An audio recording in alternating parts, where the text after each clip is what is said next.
rim. Over 100,000 strong when the game begins.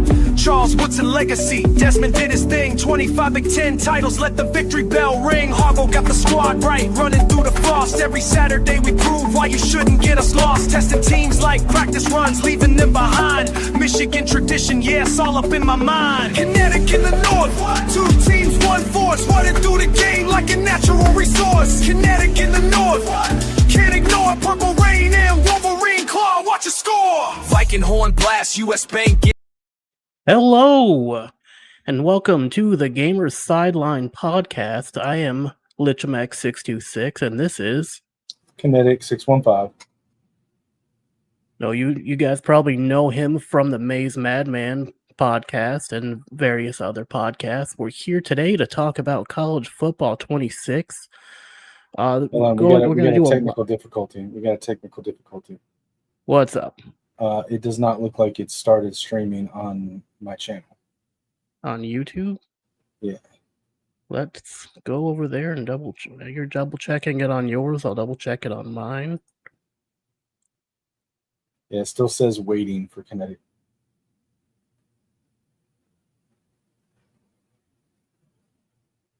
Sorry, we're not professionals yet, so yeah, we're still working on it. It's live for me though. So double check to if it's not live for you. I'm not sure why that is. I'm reloading it and it still says waiting for Kinetic plays. I will double check it on your side.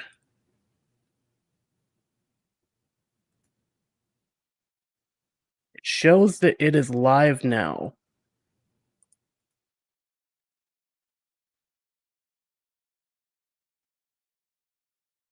Yeah, it's still not showing it playing on mine. Shows that it is live on my end. I'm going to try to pull it up on my phone and see. Yeah, while you work on that, we are here to talk about the deep dive that released Friday about college football 26. We're going to watch the video, and then we're going to go over the documentation that goes with it. Okay, it's working. Apparently, my browser doesn't want to show it, but it's fine. Well, fire that browser. Right? Okay. All right. Well, without further ado, let's hop right into the live reaction.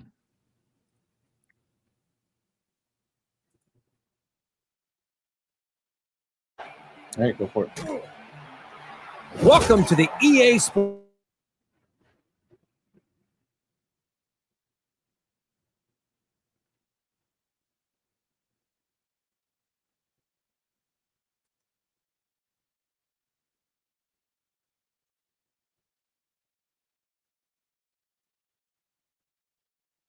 So just off the bat, I mean, as they've talked about, they've expanded the playbook by a lot. They've added new mechanics, new archetypes. Something like 2,800 or 2,700 new plays supposedly been introduced. Right. Yeah. I mean, Kinetic, you played the beta. Did you get a chance to look into the playbook system, or? Yes and no. They didn't have it set up where I could go in and do like a custom book where I could look at the individual playbooks. So the only way that you could really see the plays was to play a game with the playbooks. Okay. So I did test out a few of them, and some of them are really kind of crazy. But yeah, there's a whole lot of new plays in the new game. Yeah, and you also got to experience some of the archetypes changes that they've made from 25 to 26. A little bit, yeah. Although I do believe that they the build that we played the beta on was a much older build, and I think a lot of the abilities were sort of dampened a little bit. Okay. For what I played with, I mean, the beta was only up for 3 days, and we were playing on a build where most of the teams were under a 75 overall. Most of the players were really bad. So, I mean, I got like 3 or 4 seasons into a dynasty testing it out, but even then the players didn't get really high overalls to be able to test a lot of the abilities. But yeah, it's the new archetypes. I like them. It's a lot though. It's a lot. And you also got to experience some of the wear and tear and the new stadium pulse too, right? Yeah, so the wear and tear, there's a lot of sliders with it. I didn't get to test the sliders out, but there's definitely going to be a lot more control You can set it up for what types of hits, how much it inflicts on the wear and tear, how much you recover in timeouts, between plays, between quarters, between games, at halftime. You can really customize a lot of it. You can set it to affect affect the player differently.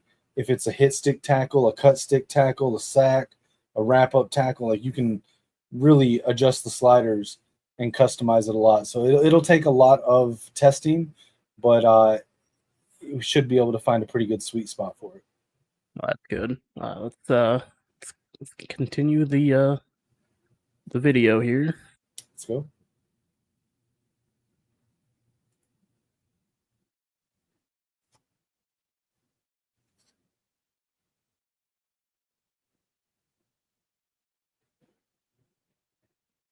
Yeah, so pause that real quick. Yep. So the real coaches, okay, is 136 teams in FBS football.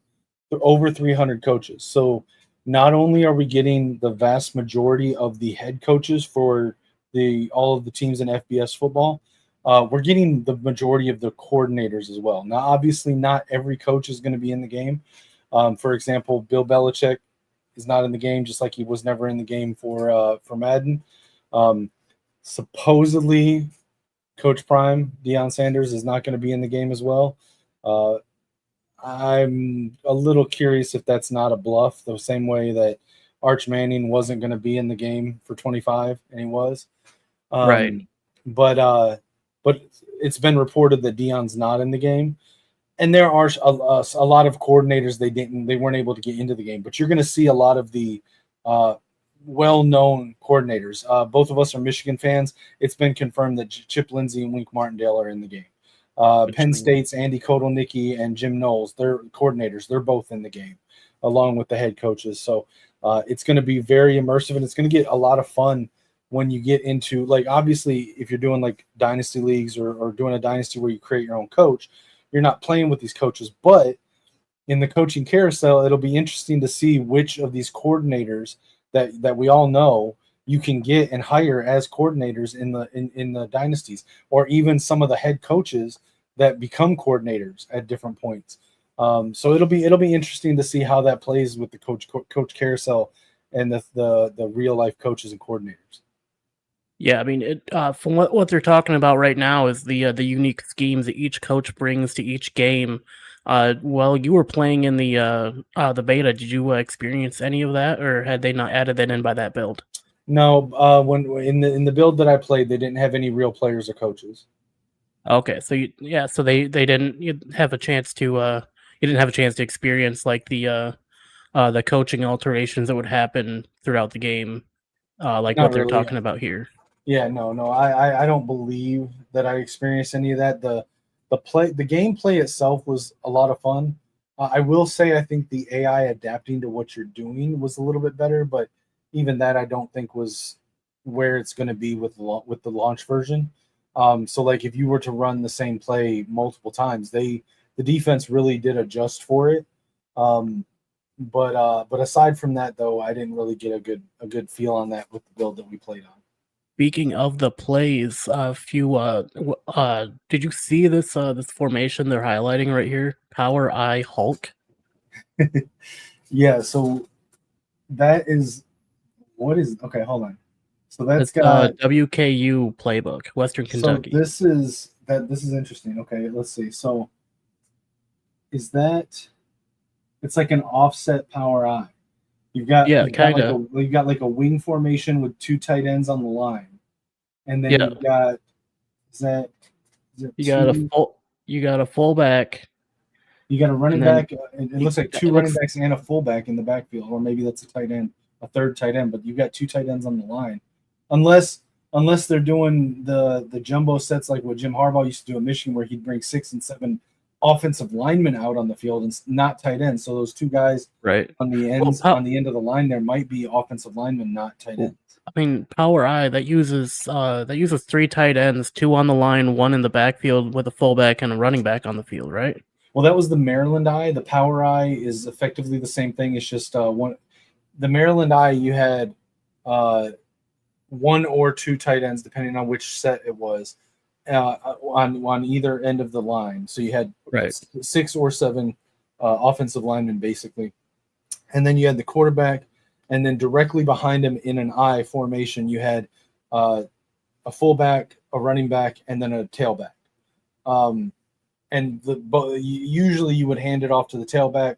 Sometimes you can hand it off to the second back that's back there, but you would usually hand it off to the tailback so you had the maximum amount of blockers. The power I is that, but the second running back is a tight end on the line. It's another tight end on the line. Oh, okay. This looks like it's that, but you take an offset the fullback. Yeah. And then it looks like there's another tight end or back in the backfield as well. Yeah. I mean, it definitely looks like an interesting formation. I look forward to checking it out once the game release. I'll be checking it out. That's for sure. I mean, with a set name of Hulk, it's powerful. Right. It's got to be a fixture in any heavy run game. Yeah.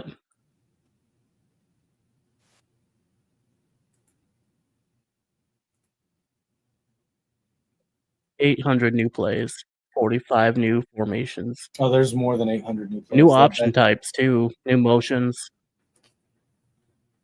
All right, now stop right there real quick. So back up and look at that again. When he rolls out, the camera turns. I don't know if this is a default camera or if this. Yeah. So back it up just a little bit more. Couple more seconds.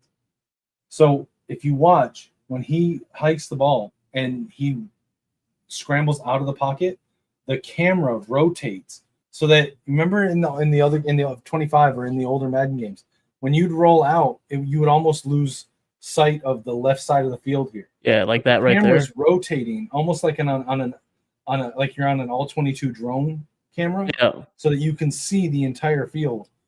It's going to be a little disorienting at first, but I think it's better overall. It looks like it definitely is going to be a little disoriented when you first start doing it. That's for sure. I like the placement accuracy, or not the placement, the revamped passing bar there. I like that. I like how it shows you the ranges rather than you kind of having to guess where the range is, or they're just being like one little peg of where you have to hit. And I feel like when the game first dropped in 25, it was like that, and then they changed it at some point. I don't know if there was like a bug with it or something, but I feel like at the beginning you could see where the zones were, and then at some point they took that away. Because you have the yellow zone, which is the bullet pass, and then you have the orange zone, which is a mistimed pass. So that's where like you might get it, you might not. So generally, when you're throwing, you want to try to hit like the yellow zone right there. And that's like, this is kind of how it looked like when they first released Revamped. And yeah, I think you're right. They did change it. Now it's just the bar changes color as it raises, rather than this. And to answer the other question that you asked that I didn't answer, the Stadium Pulse, it's way more brutal than it was even in 25. The like the kicking meter changes based on the pulse. The play clock, if you look down there on the new score bug to the right there. Yeah, right here. The play clock. If the Stadium Pulse is going, that thing is shaking. It's pulsing in and out. It's fading in and out where you can't see it. So like even stuff like that, it becomes. Now I don't know if it. That's the question. I heard someone else ask this question on another podcast. But will the scoreboard clock change with the pulse? I didn't notice that, but I wasn't looking for it when I played the beta. I mean, that might be something that they go into deeper into the video here, so we might have to stay tuned and keep an eye out for it. Right. I'm gonna hit play now.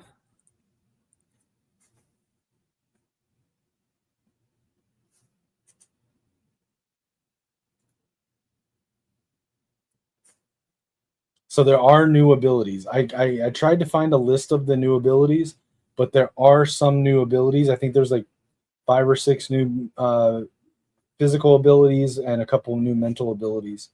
I don't know if we're going to see any here, but I think these are the kicking ones. Yeah, those are all in 25. But there's a couple. What is interesting is this portion right here.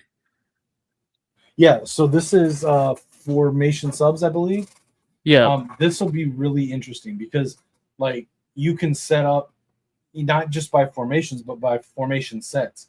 So like for example, in my Oh wait, playbook, no. This isn't formation sub. This is the game plan. Like when you're building oh, your playbook.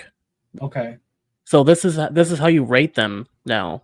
So you have so they rather instead of so you stars. yeah they just have them But then all in look, there. look down there on the bottom right, underneath it still has the star rating thing. So I'm curious.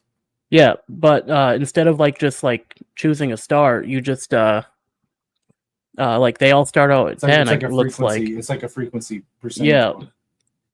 and it looks like it doesn't look like you have to add them all in either. It looks like they just all get added in, and then you just rate them on if you would use them. That's kind of what it looks like. They kind of glossed over it in the video itself and just talked about how you can craft dynamic game plans and whatnot. But I mean, judging by it how it looks right now is I mean it kind of looks like they just add them all in and then you just rate them. Which if Maybe that's the case, that's if gonna make life a they'd lot have if they easier. do that by with AI, that might work.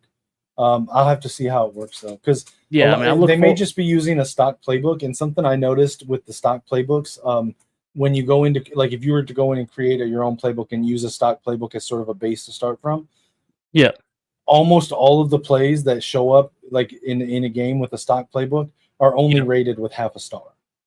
So it may be that the stock playbook that we're looking at right here is that's just what they have set up. right. But I mean if it does automatically add all the plays in as you add them into your book into the game plan, I mean, that would be amazing. That would make life so much easier when creating playbooks, especially if you're someone who likes to use coach suggestions, like I know you are. I mean, that would make your life in creating your playbook so much easier if they did that. Oh yeah, no, 100%. That was the one of the. So like I can do it without the coach suggestions, but I like setting my custom playbook up to suggest the types of plays that I like to run in situations. So I enjoy that aspect. So like, but when I first started making my custom playbooks, that was the most like intimidating part about it was trying to set up the game plan and rating the plays. And one of my biggest frustrations is that you can't rate every play in your playbook. Like you could Right. have 500 plays, but you can only rate about 300 of them. Yeah, which is crazy because like if you can add in 500, you should be able to rate all 500. But Yeah, at the same 100%. point, if you're someone who can create your own playbook, like I think a good assumption can be made that you're not someone who relies on coaching suggestions, which I mean at times like is can be beneficial because then you don't like you're not reliant on an AI to tell you what to run because you kind of know your playbook, you know what you want to run. But when you have 500 plus plays, sometimes it's helpful to have a suggestion.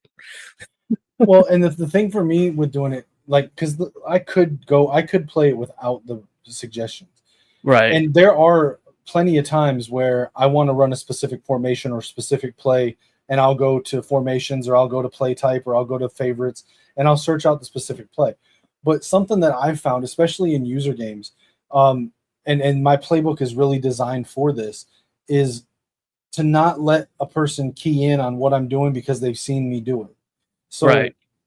being able to have the flexibility of I like these 20 plays in this situation, so suggest me 10 of them and let me pick one from it, and Yeah. being in most cases being equally okay with running any of them makes it so it's less it's harder for my opponent to predict what I'm going to do.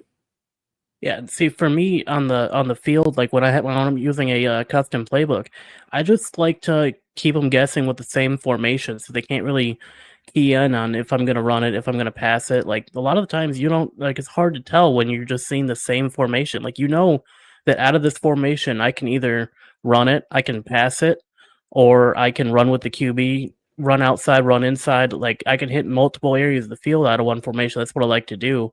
So like a lot of times, like I just run in formations, which I mean this isn't going to help with that, but it is going to help me discover. It might help me discover new formations in my book that I added in that I forgot about.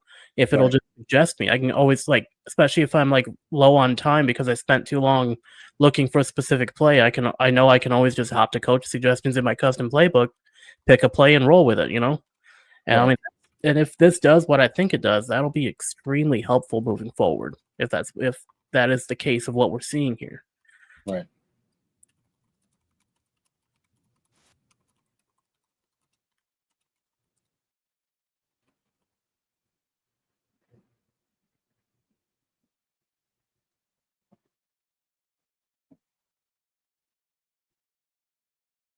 Let's see. Okay, I didn't see any new ones there. Okay, go back real quick because this is something I experienced in the beta. Right here? Yeah. Or So here? okay. So no. You were right. Just a second. Okay, right there. So Yeah. that little electric thing underneath his feet. So Right here. they have dynamic abilities now that literally can change in game.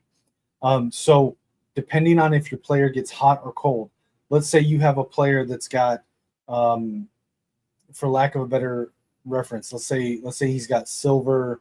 So like Shield, right? let's use this as an example. This looks like spin cycle Yeah. right So here. yeah. So So that's let's say a 360. silver That's spin 360. cycle. So well, it's silver 360. So here's the thing. So he's got silver 360 as a base, like all the time, right?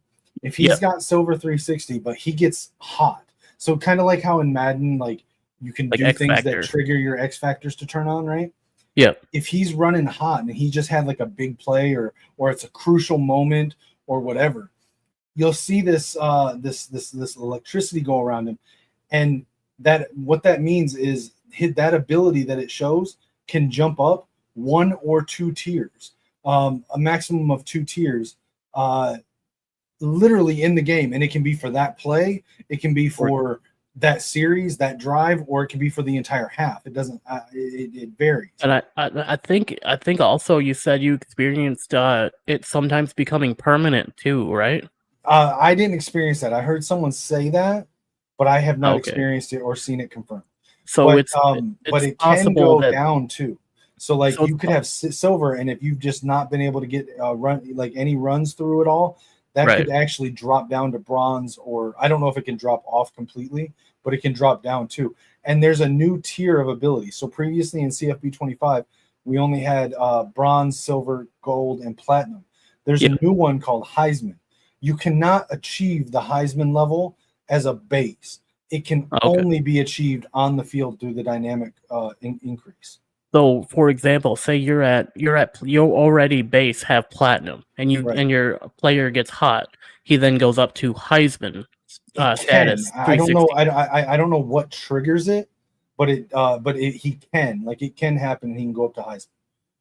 That's pretty cool. That's kind of like bring it into like those who know Madden, not really know college football super well. That would be like the equivalent of like uh only having not being a X Factor player, and then mid game your player just gets an X Factor to use throughout for a drive, a half, or maybe potentially even permanent. That's kind of what we're talking about here.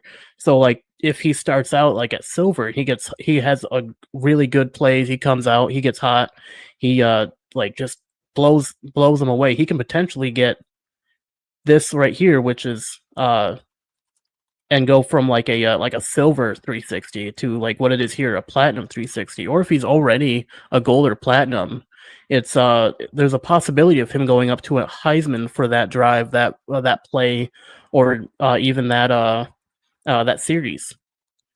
I mean, that's pretty interesting. The dynamic abilities in CFB 26. That's definitely going to be a game changer and something to keep a lookout when you're playing your games, either online in college ultimate teams or on franchises.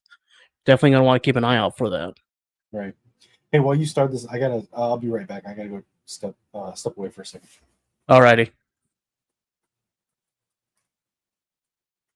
Go ahead and continue while I'm doing this stuff.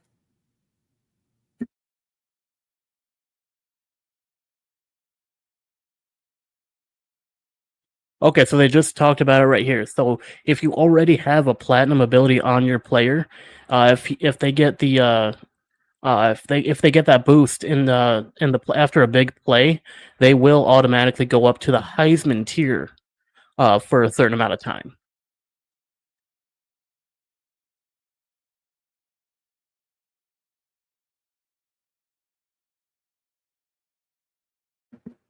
Right, and like I said, I don't know what triggers it. I don't know what determines it, but I have seen it go up and down for a single play. I've seen it go up and down for an entire half. So They actually talk about it right here. Let me back up and I'll go over it again. yeah, and for those watching, we're not broadcasting the audio, are we? So when they get that into that hot state like you were talking about, platinum tiers automatically go up to the Heisman state. Yep. They're like it happens if as long as they're in the platinum state, they will once they get hot, they will go into the Heisman state until they are no longer hot. Right, and again, they can go down too. So if you have platinum, Right. but you're not performing well, and they get cold, it can drop down Yeah. to silver. Yeah, which that everyone knows that sucks. Yeah, momentum is going to be a huge thing in CFB 26. For sure, you're definitely going to want to keep an eye on it and make sure that you keep those plays gaining positive yards, positive production.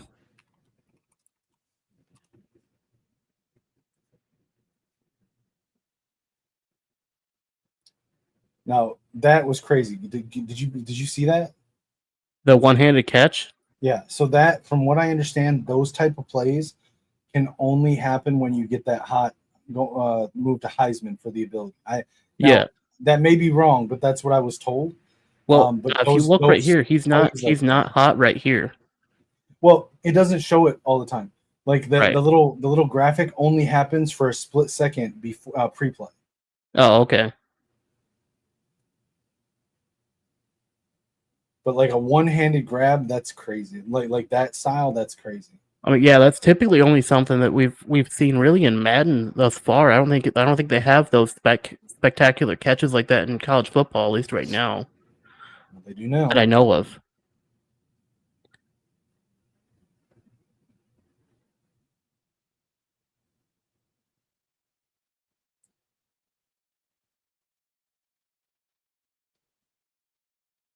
Okay. So hold on, back up a little bit.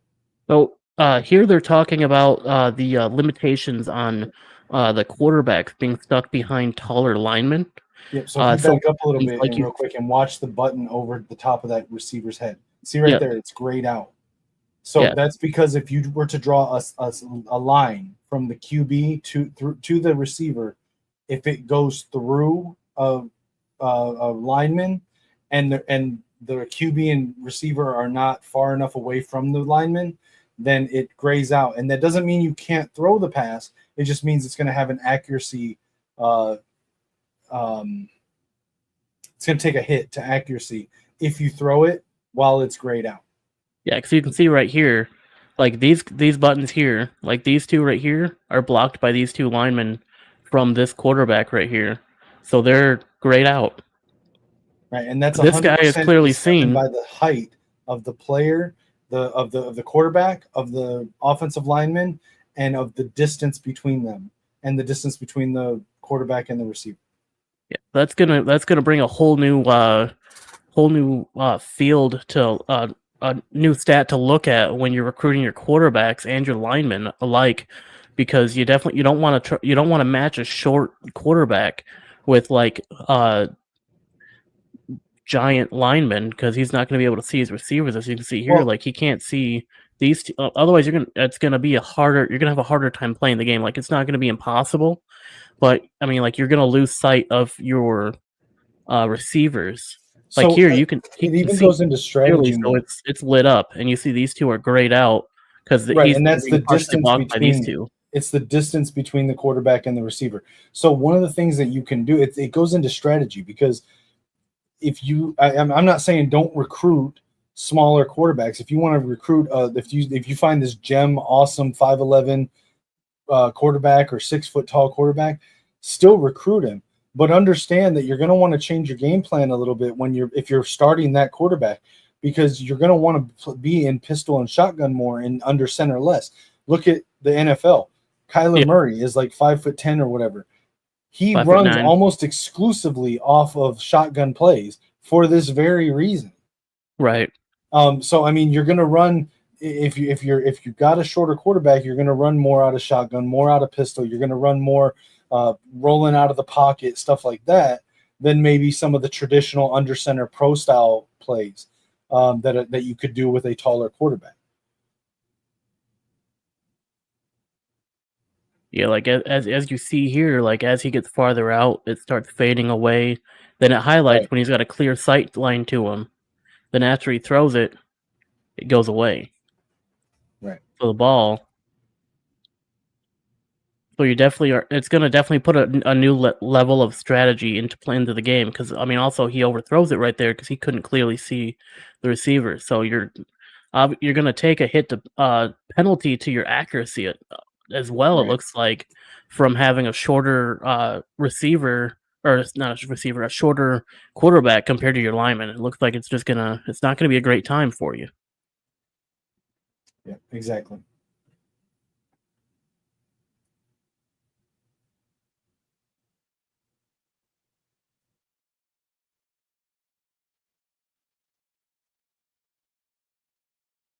Yeah, so see, these are all the wear and tear sliders that you can adjust.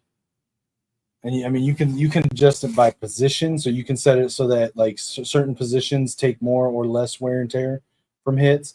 You can set the type of plays that get, like, just look at it, like it's crazy. Yeah, you can see like you can wear and tear on the tight ends, wear and tear wear and tear sub strategies on the offensive line, on the out on the linebackers, like. Okay, so the sub strategies are interesting because, and I believe I've seen a graphic going around, but like it had like 4 or 5 default or settings. It has the default one. It has one that's like keeps it fresh, so it's Yeah. like where you want to have constant rotation subs at Right. that position. You have one that's like, I think it's that one that you see up there for the tight end, stay out. Yeah. Which is, you want to play your stars and your best players as much as possible and only bring them out when you have to, or custom, where you actually mess with the sliders. So if you don't want to have to like figure out individual sliders, so I don't even think this is wear and tear. I think this is your auto subs. Yeah. This is the dynamic auto subs sliders is what it is. Yeah. So, So this isn't the wear and tear sliders, but this is the auto subs. So like you can, if you don't want to set them custom, you can do like fresh, like how Michigan, for example, rotates the running backs really heavily, how they rotate their defensive linemen heavily. If you want to do that, but then for like other positions, maybe you're not as deep at cornerback, so you want to have stay out, so you have your stars on the field as much as possible. You see what I'm saying? Yeah. So an example, so the comparison here on the in the current game, College Football 25, you don't have these top 2 options. It's just these 2. You get to choose a range between out and in. And that's you get based on fatigue, not wear and tear and CFP. Right, yeah. And that's based on fatigue. So if they get fatigued, then you can have them auto sub at a certain point and then sub back in at a certain point. Right. So I mean that now they've added some more customization for each player to be able to change how their players get subbed in and out to keep them from getting injured. New sliders hopefully, for wear and tear, which I don't know if they're going to show or not, but with the new sliders for wear and tear, you can adjust sliders for how much players heal wear and tear damage between plays, during timeouts, between quarters. So like you can customize all of that. So if you're rotating often, you're getting, you're taking less damage, but you're also healing less. If you do stay out, your guys are going to stay out till they're a little bit banged up. But when they come out, every play that they're out of the game, they're healing a little bit. So I think it's very in depth. I think it would definitely make it a lot easier to not have to worry about subbing your backups as much when you're up when you have a huge lead going into the final quarter, because you can just set your especially if they've been switching in and out all game. I mean, it would make it a lot easier to set to just rotate them, have them all automatically rotate out in the fourth quarter. Yeah, I personally love this. I do a lot of like manipulation with my depth chart right now to simulate constant rotation and constant sub ins and outs. already using the fatigue system, like what you were referring to earlier, the Yeah. fatigue in and out, depth chart rotations and stuff like that. Like I do a lot of that already to sort of follow that keep fresh preset. Yeah. So I'll probably with this, I'll probably start out just by setting most of my my position depths as stay fresh. But like I said, if there's a position group where I'm exceptionally light at, like especially if we do like a G5 league like rebuild where maybe I've only got one good running back or one good wide receiver or Right. you know You whatever. want them on the field as much as possible Right. to get Right. those big plays in, but you also want to keep them fresh for when you need them for those big plays. Right, because the less like the more damage they take early game, the less they're going to be effective and late in the game. Right. Right.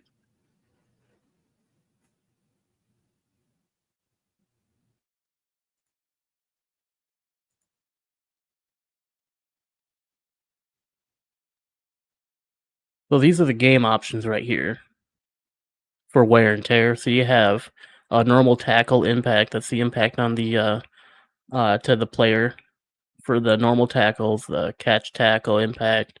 This is all everything that impacts the wear and tear involving the players. As you can see right here, well, that doesn't really tell. That just tells you increase or decrease. Doesn't really tell you much. But these are the sliders I'm assuming you were referring to earlier for the wear and tear system, right? I'm sorry, say it again. I was reading a message. I said these are the sliders that you were referring to before with the in-game wear and tear system for how much it's impacted. Yeah, so you can see here, like you can change it. First of all, you can turn it on and off. I'm always going to keep it on. I think it's a great feature. But you can literally set sliders for how much damage it does or the impact that the wear and tear takes for every type of tackle, normal tackle, catch tackle. I don't even know what a catch tackle is. That's where they wrap them up and bring them down. Okay, so but wouldn't that be normal tackle? No, a normal tackle would be a hit and release tackle. A catch tackle would be they wrap them up and pull and bring them down. Okay, I got you. So yeah, so I mean, but look, like hit sticks, cut sticks. There's an one that says for sacks. Yep, right down here. Yeah, I can't see it beneath the banner. Yeah, I know. I'm highlighting it with my mouse. But yeah, I don't know what defender tackle advantage impact is yet. We'll have to figure that out. But yeah, Right. like you can literally like so. In my opinion, something like normal and catch tackles probably do a little bit less. Hit stick and cut stick and sacks probably do a little bit more. I mean, I would for sure have these two be a lot higher than these two.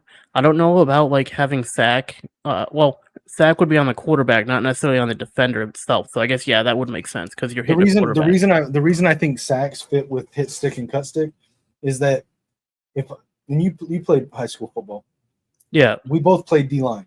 If we tackle a running back, he's expecting to get hit.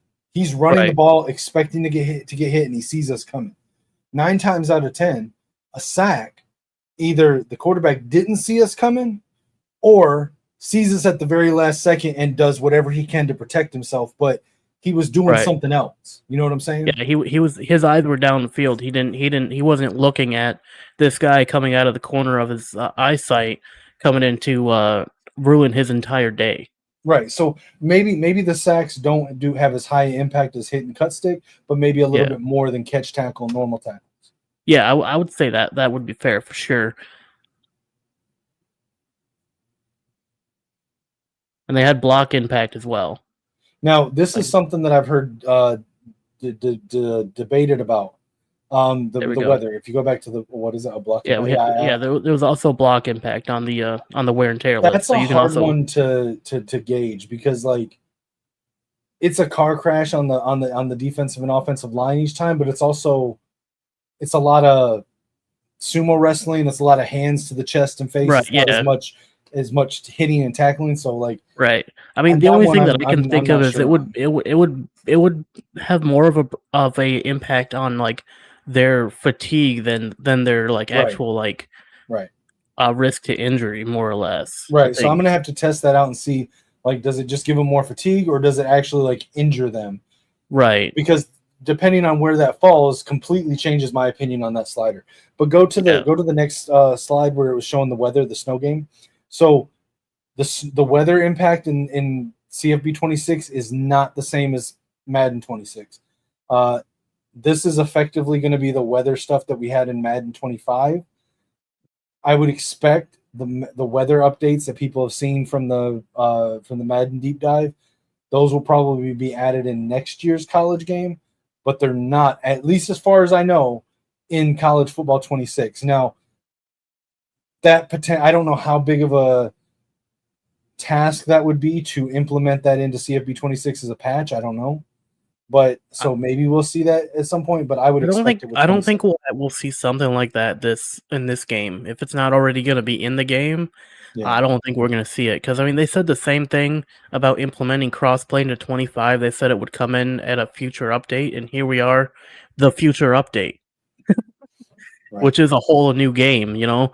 So like if they say it's going to be in a future title update, just expect it's going to be in CFB 27. Don't expect it in 26. Which, to be honest, seeing how it affects, like the effects it has in Madden 26, I'm kind of glad they don't have the same weather system. I don't know how I'd feel trying to play in a whiteout blizzard. I'm all for it. Let's do it with the home field advantage thing, just messing up everything you're trying to do. Like I'll be honest. Give it to us. In my opinion. Let's do it. I want to go into a hostile horseshoe in Columbus with a full-on snow and fog. Give me that game. Imagine you're like, let's say Western Michigan, the Western Michigan Broncos, and you're going into the Soft Ice Stadium to play against them at their home in a whiteout blizzard. Did you ever see the Michigan Ohio State Blizzard game in real life? I've seen clips of it. It was nuts, dude. Yeah, it did not look like a fun time. And looking at the Madden 26 weather effects, listen, I don't know if I want that in college football, to be honest. Like, I know it'd be more realistic, but with the home field advantage stuff, it does not seem like it'd be a good time for anyone. If I'm able to get the funds around to get Madden 26 on launch, just like we're gonna do with CFB 26, when the first time you get home after it releases, we're gonna jump right into a game. Madden, we are getting on the game before we open up anything else on Madden. We are doing a play now in full-on snow and fog, and just gonna have fun with it, just because it's gonna be nuts, dude. It's gonna be so much fun, and we have to do it. We'll play at Ford Field too. Yeah, it's a dome. You can't have snow in a dome. Ford Field is a dome.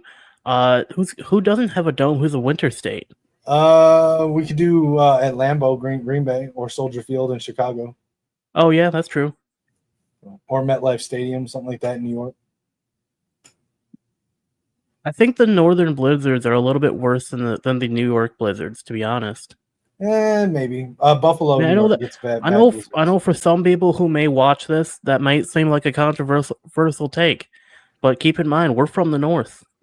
I'll be honest. I think the Blizzards are usually worse in Minnesota and Green Bay, which Minnesota plays in a dome, and in Buffalo, New York, than we get in Michigan. I think the lake takes away a lot of that. I know Western Michigan gets the lake effect, but outside of the shore of Western Michigan, I feel like the Great Lake takes away a lot of the Blizzards. Detroit also gets hit with some pretty bad blizzards because they usually come over from Canada. Canada sends us their blizzards when they're done with them. Just like they send us their wildfire smoke. All right, let's keep going. Yeah.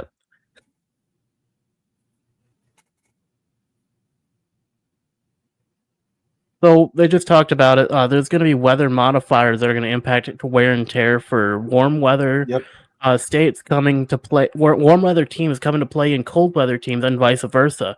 So if you're a cold weather team and you go to play and say you're the Michigan Wolverines, go blue, and you go down to play in Texas against the Texas Longhorns at their home. You might have a bad time down there because you're not used to that heat, and so something I'm curious about with this. And again, this is in Madden, but I do expect it to make its way. Wait, are they saying that the weather effects are gonna the fatigue and the stuff is in CFB? Yes. Okay, that's awesome. So here's my question on this, and this is with Madden and with college football. So is it based on your geographical location, or is it based on what you play in? For example, in Madden, I'm a Vikings fan, right? Yeah, They play in unfortunately. Bank of America or US Bank Stadium. US Bank Stadium. That's a dome. It's a great stadium, but it's a dome. They're in Minnesota, where they get some of the worst cold weather, but it's a dome. So my question is, if the Vikings play in a dome, and we go to like Arizona, do they get the penalties of a cold weather team that would go to the fatigue penalties going to a hot weather state? I would, and vice versa. If there's a southern team that plays in a dome, well, I guess that wouldn't matter. If they play in a dome in a northern city, like if they go to Minnesota, are they going to have penalties because they're playing in a cold city, or is it not going to matter because it's a dome? Like, I get it if it's like if you're talking about like Raymond James Stadium in Tampa Bay, and the Buccaneers come up and play in Soldier Field and it's a snow game, or if the Bears, who normally play outside in cold weather, go down to Tampa Bay and it's 110 degrees or whatever, and they're getting fatigue penalties. But what about the teams that play in domes? Is it location based, or is it home stadium based? You know where I think that information might be found? I bet it's probably in the deep dive documentation that we're going to get to later on. Possibly. We'll see. I also realized that I could have had the captions on this entire time. That would have made this a lot easier. Yeah, a little bit. It's okay. It's okay. We'll be professionals one day. Yeah, one day. All right. So this right here, this is something I did experience. So with the enhanced wear and tear, the players will give you visual clues when they're hurting. So I don't know if it showed what happened before this play, but like if you get hit with a big hit stick tackle, the next play you might see him do something like this, where as he's walking up there, you see he's like shaking his leg, like he's trying to get out like a hamstring cramp or something. Yeah. They will give you visual clues when they're hurting. And that is kind of an indicator of, hey, you might want to sub this guy out for a play or two. And that's why we do have dynamic substitutions. I don't know if you can see it. You should be able to see it in the bottom right corner underneath the chat thing there. But there's a button you can hit to do dynamic subs. So you could, for example, pull that up, put in your backup quarterback, and it won't affect this play, but on the next play, the guy that you subbed in will come in, and then you could do that for like 3 or 4 plays, and then bring your starter back in. Yeah, so you no longer have to just go through the play call, the play call screen to do your substitutions or pause the game. You can just do it on the fly. Right. Which I love that, and I'm glad they brought it in, because I mean that's going to make a lot of things. That's going to make things so much easier moving forward in the game if we're able to do some auto subs. It's definitely going to make life a lot easier. And this is where the auto sub is. It's right underneath the chat field there. You click in the looks like the right stick, and then it pulls up your auto subs. I think it's like down. Maybe it's. I thought it was like down on the D-pad. It's up on the right stick. Up on the right stick. Oh, okay. But yeah, it's really easy to use. Really easy to use. I don't know how much I'll use it, just because like I'm pretty like you set up how I set up the auto subs in my depth chart anyway. But it's nice to have that there in a pinch. I mean, it is with the new wear and tear system too. It's also gonna like make it a lot more. It's also gonna be more important that you actually have other like decent quarterbacks on your roster who are game day ready. So that way, if you have to sub them in for a couple plays, they're not going to be a detriment to your team. Right. So it's definitely going to make the recruiting of your quarterbacks and really every position on your team more important than, I mean, I'm not saying it wasn't important before, but it's going to definitely add another level to how you recruit in this game with how the wear and tear system is and how the auto subs is. Because I mean, I think you rely so much on the auto subs since you could just sub players in and out mid play that'll affect the next play. I feel like the more that you sort of take control of the fatigue subs, the wear and tear auto subs, the formation subs, your depth chart. The more that you sort of master that for rotation, the less that this matters. But like I said, in a pinch, in an emergency, in like a specific situation, I think it's really good. But I feel like I said, the more that you implement controlling the other aspects of your game plan for your team, the less it's going to be needed. But it's nice to have. Yeah, especially like if you notice that your quarterback, or let's say your star running back right here, is looking just ragged, and you know that he's not going to do so well if you keep him out there, but he's not auto subbing out for some reason. You can just go over here to the sub menu and just sub him out real quick, and then you're good to go. Let him rest, and you put in your backup. Yep. I And think again, that's going to back add to the another wear and level to wear and tear sliders. You're going to get healing from wear and tear play to play. Right. And I think that's definitely going to add another level to game planning moving forward in CFB 26. Kind of something that you didn't really have to consider too much in CFB 25, since like subbing was just a big pain in the butt trying to manually sub players in and out mid game, because you either had to pause up or you had to do it through the play call selection, which took time off your play clock, and it was just not a great time. Which hopefully once we get hands on the game, I'll be able to check this out, the sub menu, and see how streamlined that actually is, and see if that's actually a net benefit, or if it's just going to be another aspect to the game I just ignore. Right. I mean, I think it's nothing but a positive. It might be a very small positive, but I don't think it could be anything other than a positive. Right.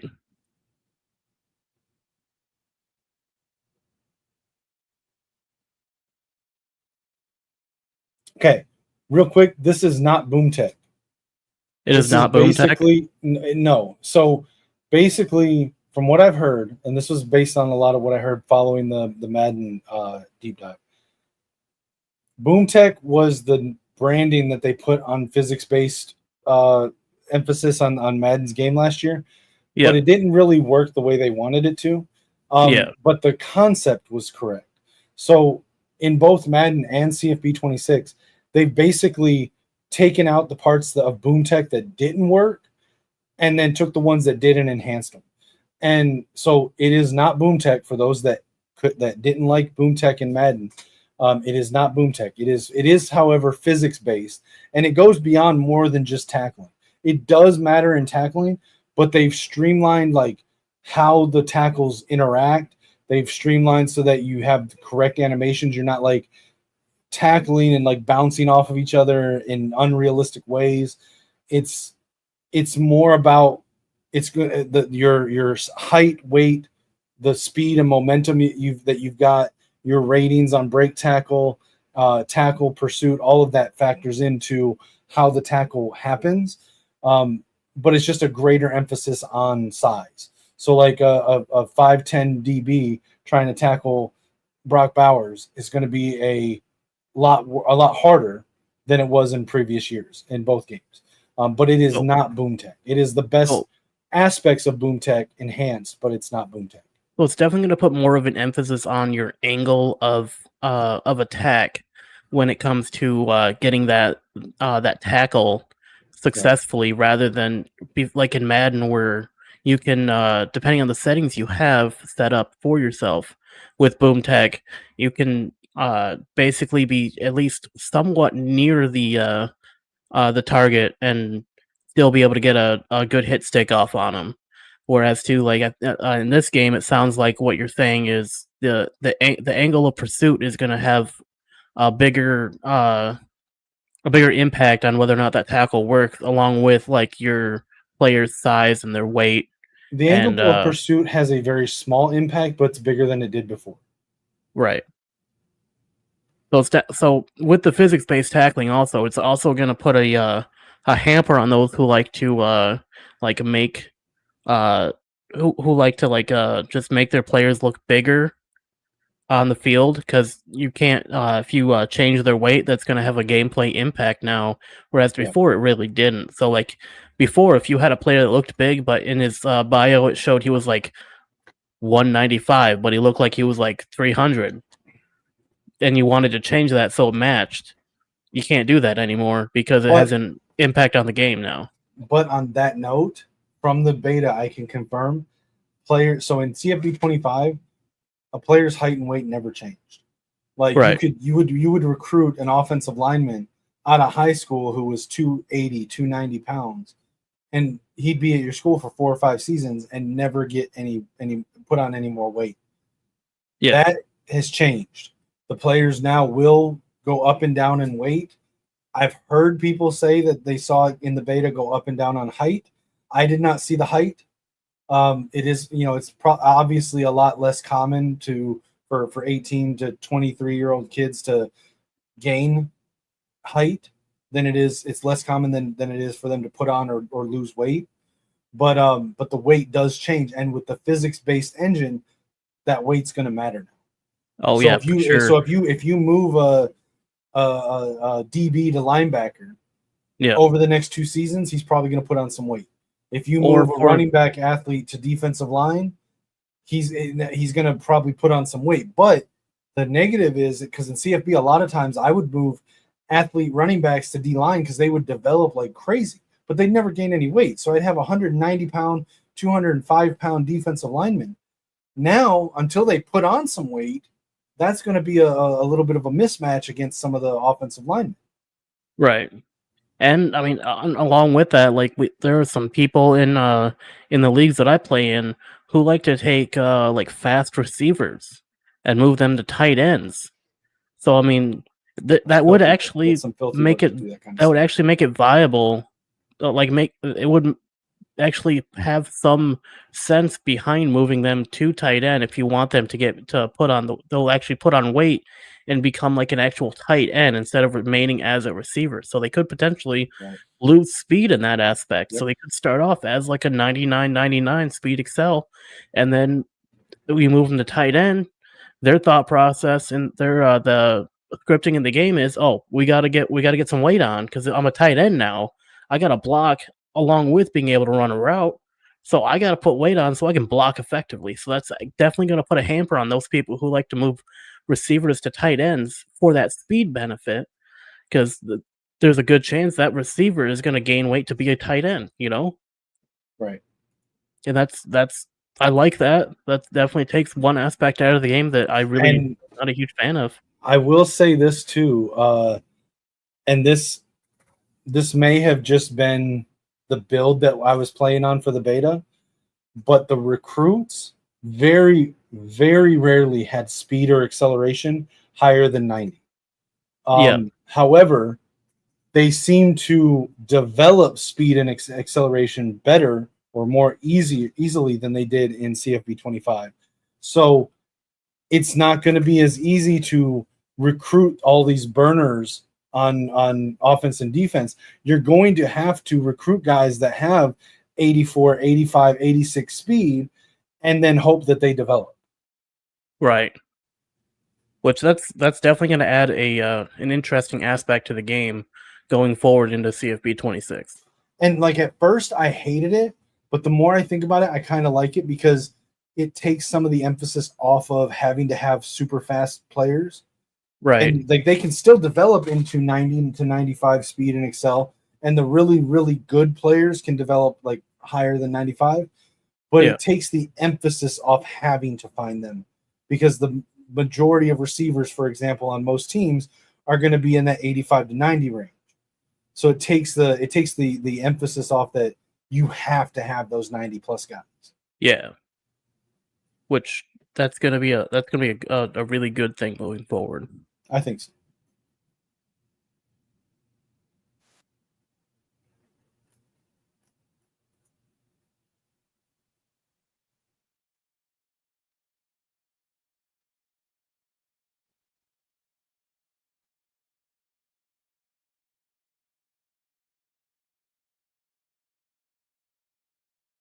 So this is huge. Well, not the dynamic cells, but the defensive stuff. No.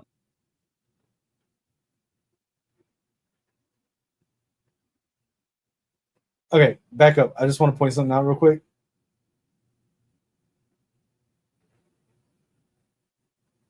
I'm gonna point out a little bit more. I'm gonna point out one good and bad thing. As Michigan fans, first of all, here's a clip of our boy Jordan Marshall shredding the Ohio State defensive line and just running straight through them. So props to EA. Awesome clip right there. However, some people are not going to like this part. If you go back, look at the guy that handed off the rock to Jordan Marshall, who EA apparently has as the starting quarterback for Michigan Wolverines, based on what I was able to find. That is not Bryce Underwood. That is number 10. Well, I looked at number 10 on Michigan football's spring roster. That is, in fact, Fresno State quarterback transfer Mikey Keene starting at quarterback for Michigan. I mean, there's a good chance he could have just been subbed in for this play because they're talking about dynamic subs right here. Possibly. It's possible. But I mean, this is right in the section where they're talking about dynamic subs. So there's a good chance that he could have just been subbed in for our boy Bryce Underwood, you know? Possible. I'm not saying it's not, but from this clip, if you want to take it at face value, there is so there's starting quarterback for the Michigan Wolverines, according to this clip, would indicate Mikey Keene. And something we're going to get into a little bit later too. Well, something we're going to get into a little bit later. Again, the validity of the source I can't confirm, but a source does show Mikey Keene and Bryce Underwood at the same overall rating for the game, and that would fall in line with what they did last year for Michigan, where they basically had Alex Orji, Jack Tuttle, and Davis Warren all at the same overall.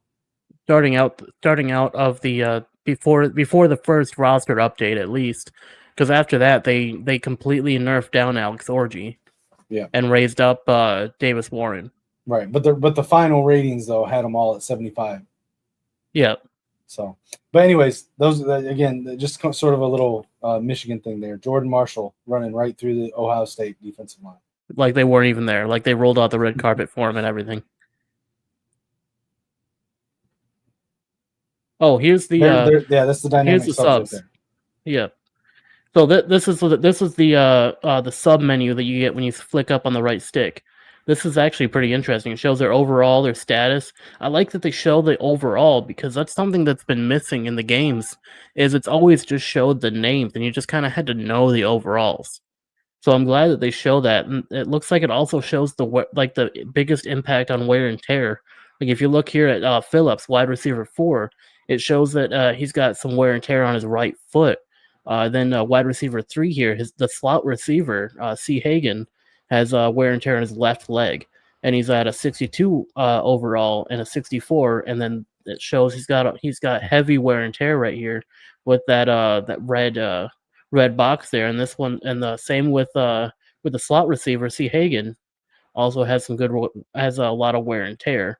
So I mean, this is actually a really interesting little chart here that you get when you hit. It tells you what part is injured too. Yeah, and it also shows their overalls as well, which I like. I've been wanting that in a sub menu since I started playing these games back in Madden 24, because before you had to just kind of know which players were good and which players were your deep depth chart backups. You know what I mean? So another thing too, I would find myself in CFB 25, especially having so many teams, so many leagues that I would play in. I would have to pause the game to go back in and double check. Okay, is this quarterback a scrambler? Is this quarterback a field general? Right. Is this running back a power running back? Is he a receiving back? Is he a elusive back? So, you know how in CFB 25, in between plays, when you go to the play selection screen, sometimes it would come up with the player information, right? Yeah. It does that now, but on the little player card that it shows in those screens, it shows their archetype too. Oh, that is awesome. That definitely makes life a lot easier, so you know what kind of player you're running with at least. Right.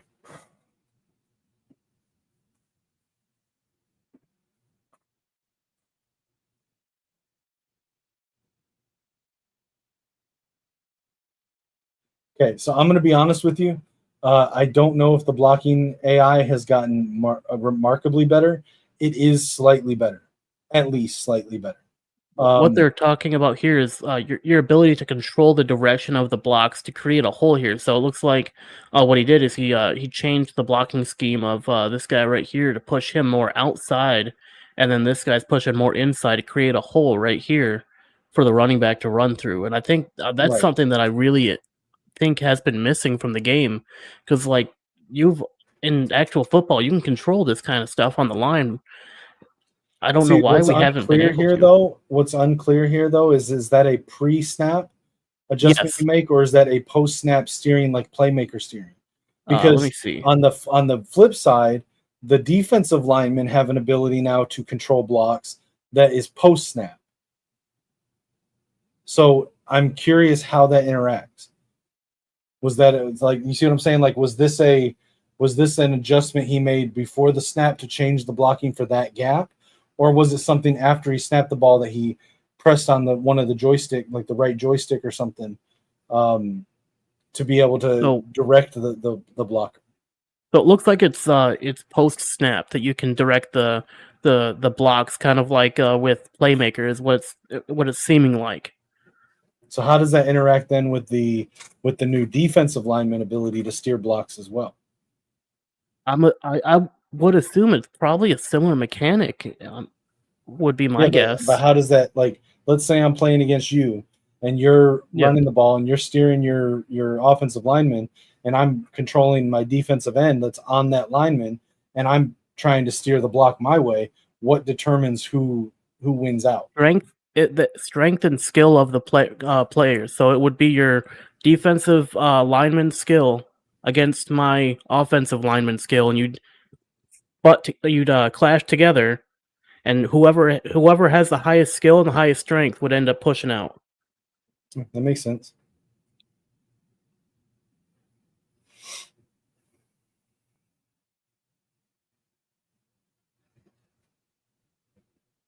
There we go. Stunts and twists. So that's a twist more than a stunt, but they're effectively the same thing. Yeah, so they added in stunts and twists, which come into play. What was it? Love this. Pre-play call, right? So there's a couple different ways. Okay, so for those that aren't aware, and I'm just going to give a simplified version here. Stunts and twists are effectively the same thing, but they're completely different. Twists are defensive linemen. Stunts are linebackers. So a stunt is when you have linebackers that are going to come up onto the line of scrimmage to disguise how many rushers are going to come at the quarterback. So if you've got 3 down linemen and 2 linebackers come up to the line, and they're trying to disguise that you don't know if all 5 are rushing you. You don't know if it's going to be 3. You don't know which 3 are rushing and which 2 are dropping back into coverage. That's a stunt. The twists are when defensive linemen will move over and under each other to try to confuse and cause conflict with the offensive linemen and their blocking assignments. So what you just saw in the video there was a twist with the defensive end and the defensive tackle. There's 2 ways that you can do this. There are specific plays that the stunts and twists are built into the plays, and you don't have to do anything. Then there's a manual one where when you select a play, so let's say you're in your play selection screen and you select the A, or well, in this case, the X. You, instead of just tapping X, you hold it, and that little menu comes up, and it has the different twists and that you can do on that play. Yeah, like here you got left Tom 2-man, left Tex 2-man, left Exit 2-man, left Pirate 3-man, left what was that? Tempo.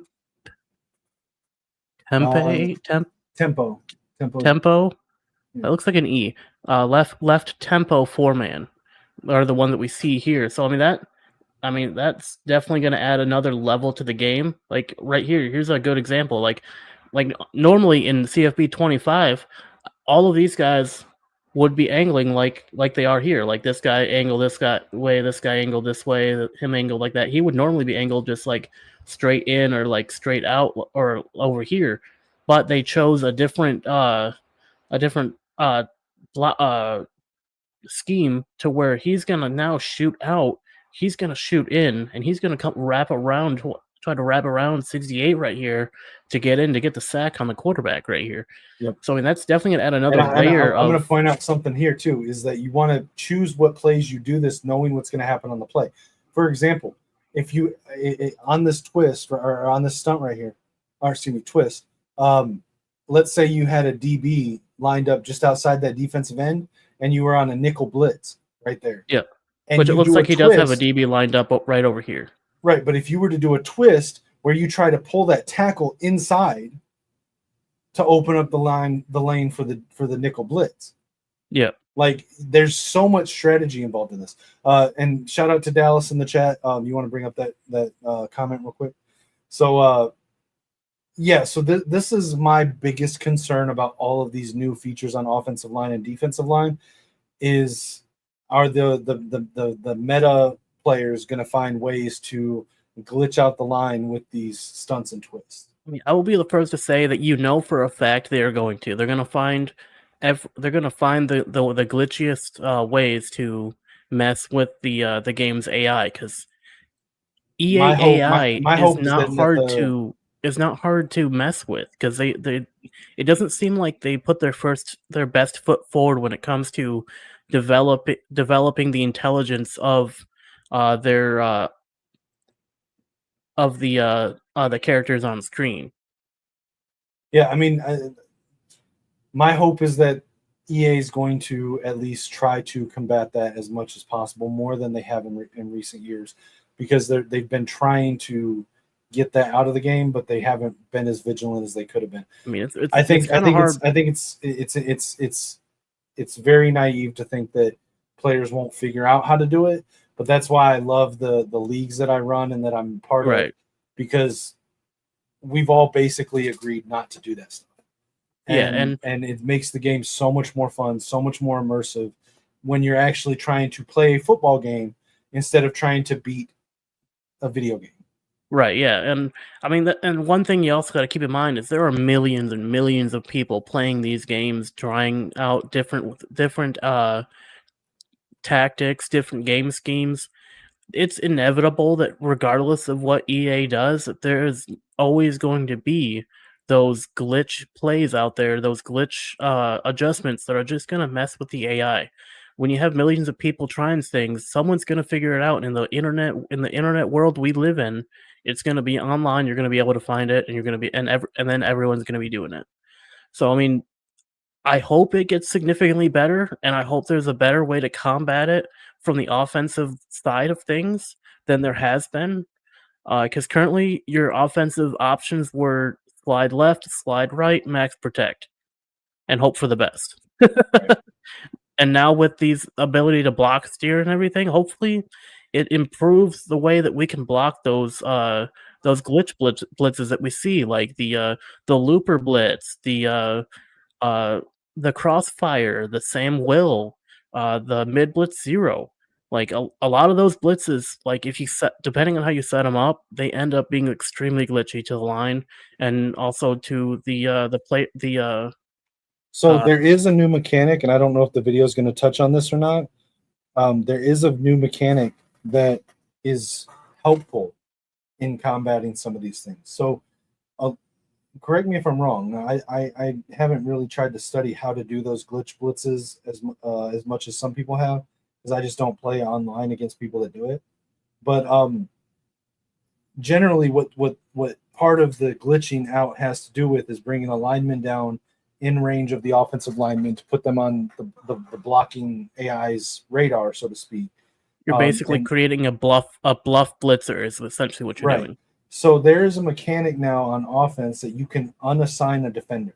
So you can basically tell your offensive lineman or your offense to ignore a player. So if you've noticed that someone's been bringing a linebacker down to essentially create a bluff blitz threat, you can just tell your line that's not a blitz threat. Ignore him. He's going to drop back. Don't worry about that. Yes. Worry about this guy instead. Which I think you're right. That's going to help a lot with combating a lot of those the players' abilities to mess with the AI of the game, which if if it does end up helping, fantastic. I'll be so happy they did that. I might even start playing online against people. But we'll just have to wait until the game comes out and see how that goes. Yeah, 100%. Like I said, I don't know how much it'll matter because I don't play against people that I would need to do it against, really. But yeah, it's supposed to be a tool to try to combat it. Right.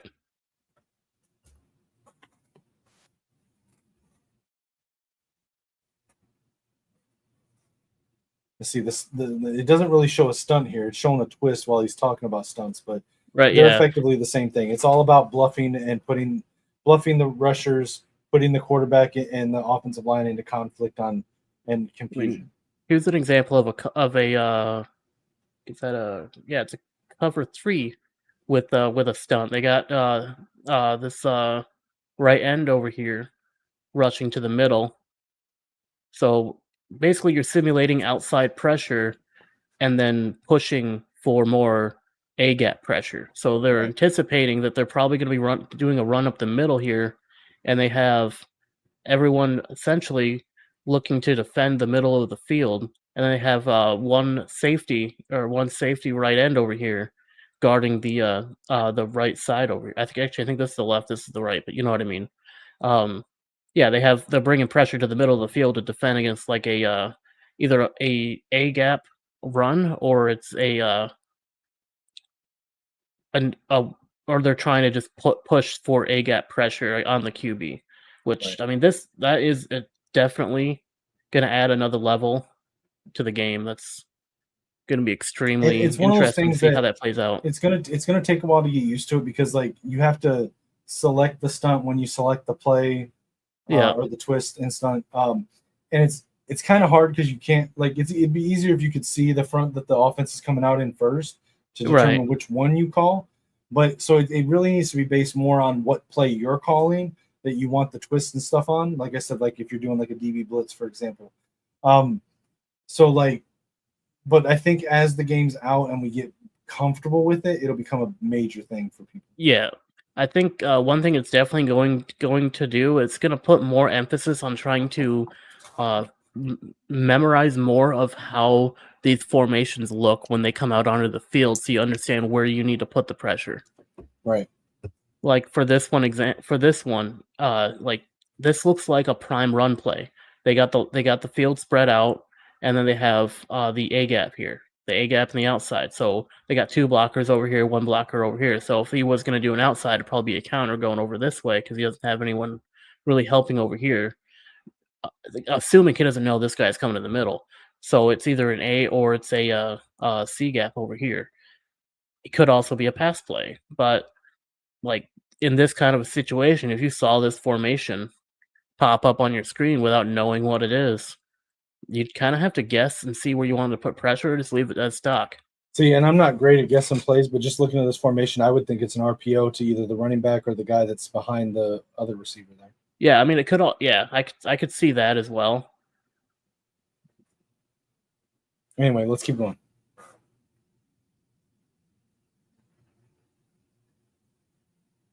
But see how so go back and watch that sack.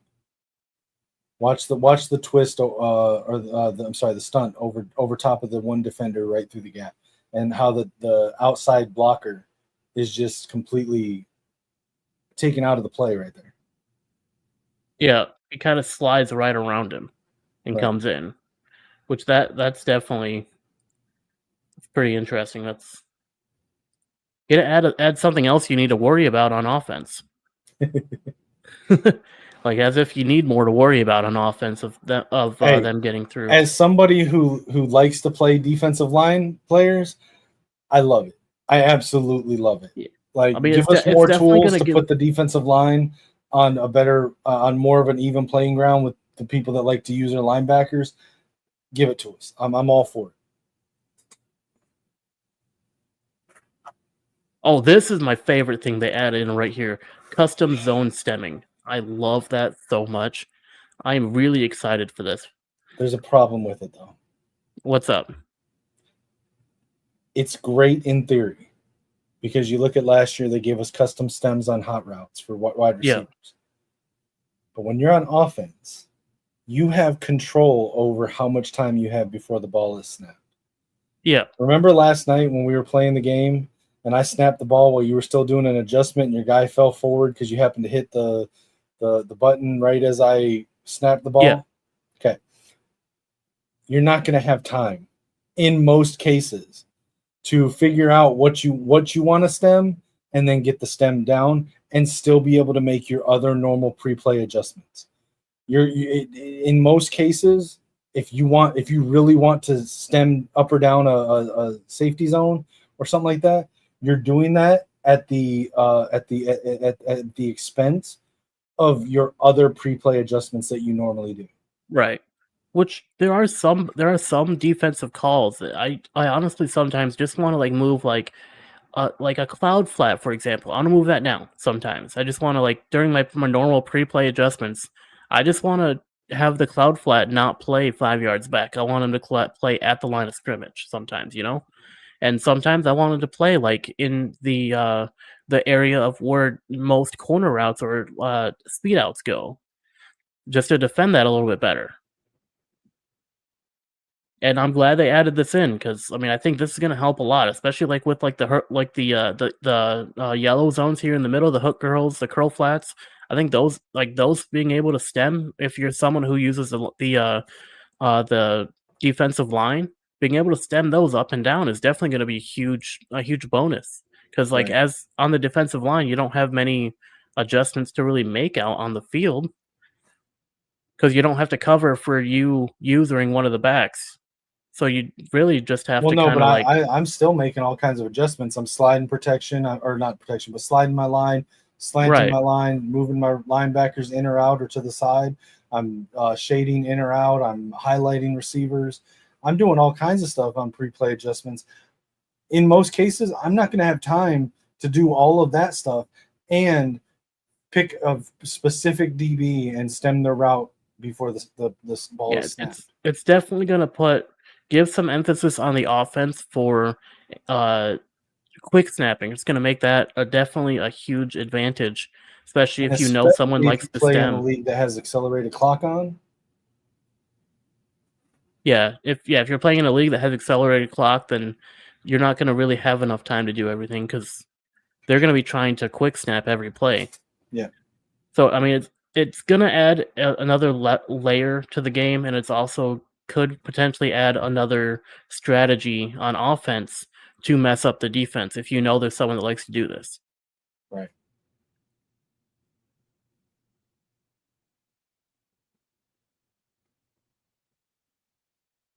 Now this is also cool. So you can set your safety depth here as well. I think that's going to be a lot more impactful than the routes. The safety depth and the safety width, so you can spread them out, bring them closer, have them deeper, have them closer. That's amazing. Yeah, I like that one. Me too. I think they should have had this in from day one when they first released the game, and then they should have had this in Madden from the very beginning.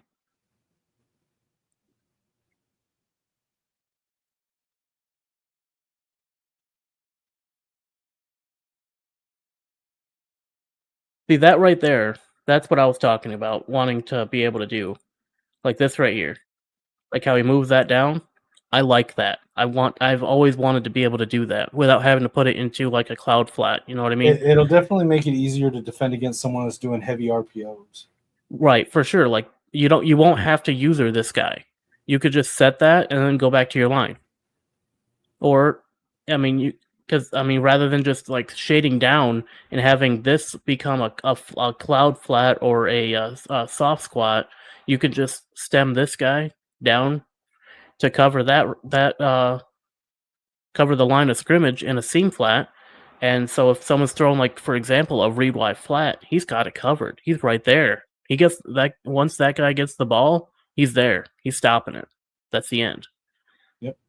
And that's fantastic. That's going to definitely hamper a lot of the meta plays we have right now in Madden 25. Being able to do this is just going to, I mean, we'll probably have more coming in 26, but just going off of the knowledge of what we have right now with CFP 25, this right here is the one feature that if we had it in 25, would have made everyone's life a lot better. Yeah, and supposedly the AI defense against RPOs is much better in the game too. That's fantastic because I mean, as a fan of RPOs myself, I feel bad sometimes when I'm using them on people because I know that especially people who don't like to use the defensive backs, it's just way too easy to RPO them because a lot of those RPOs require you to use or cover them in order to stop them, Right. which kind of sucks when you're not someone who likes to use their defensive back. If you like playing the line like you do, it kind of leaves you vulnerable to a lot of those kind of plays. But I mean, you do a decent job at stopping them for the most part. Yeah, I mean, I just play the way I like to play. I Yeah, enjoy the game playing defensive line because I played that in high school, and I but enjoy I that style of play. So that's yeah, how I choose to play, even if it's not, even if it's the it's sub optimized. I don't care. yeah, and I think these custom Suboptimal. zone stems is definitely going to be a net benefit to someone like you who doesn't like to use the defensive backs because you can just hop on them real quick. If you know that an RPO is coming, you can hop on to them real quick, stem it down, hop back to your guy on the line, and you're good to go.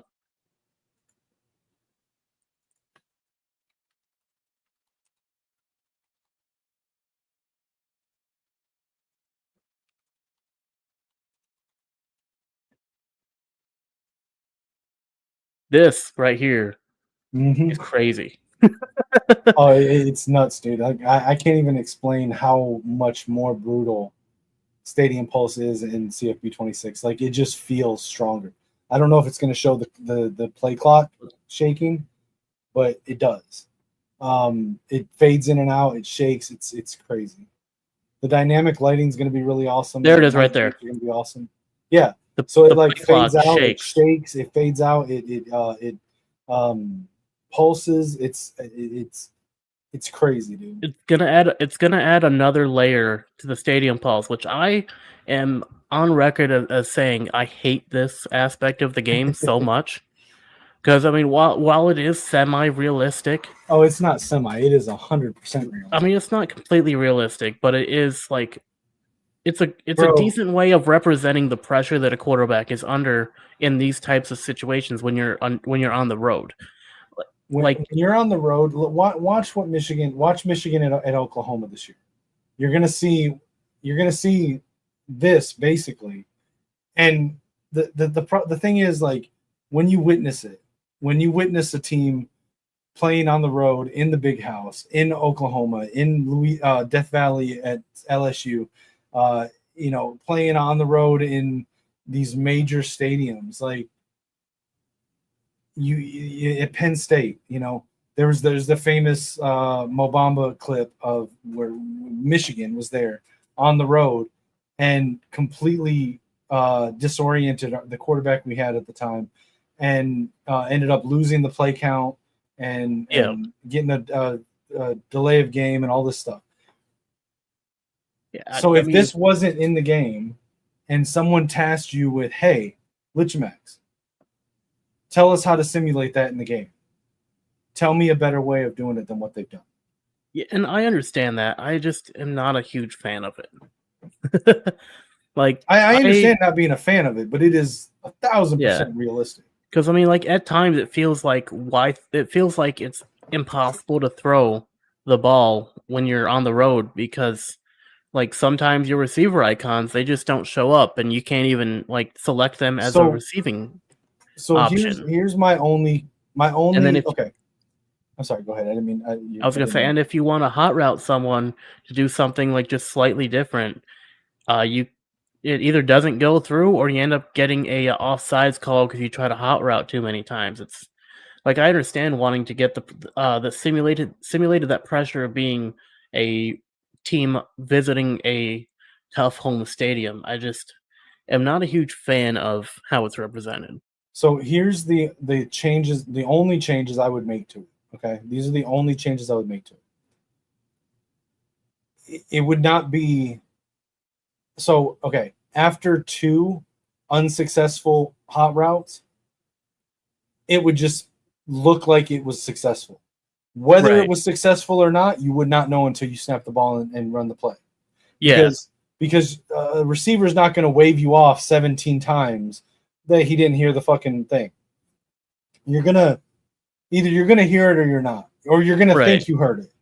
And I think it's more realistic that you think you heard what it was, and maybe you heard it right and maybe you didn't. I think that's more realistic.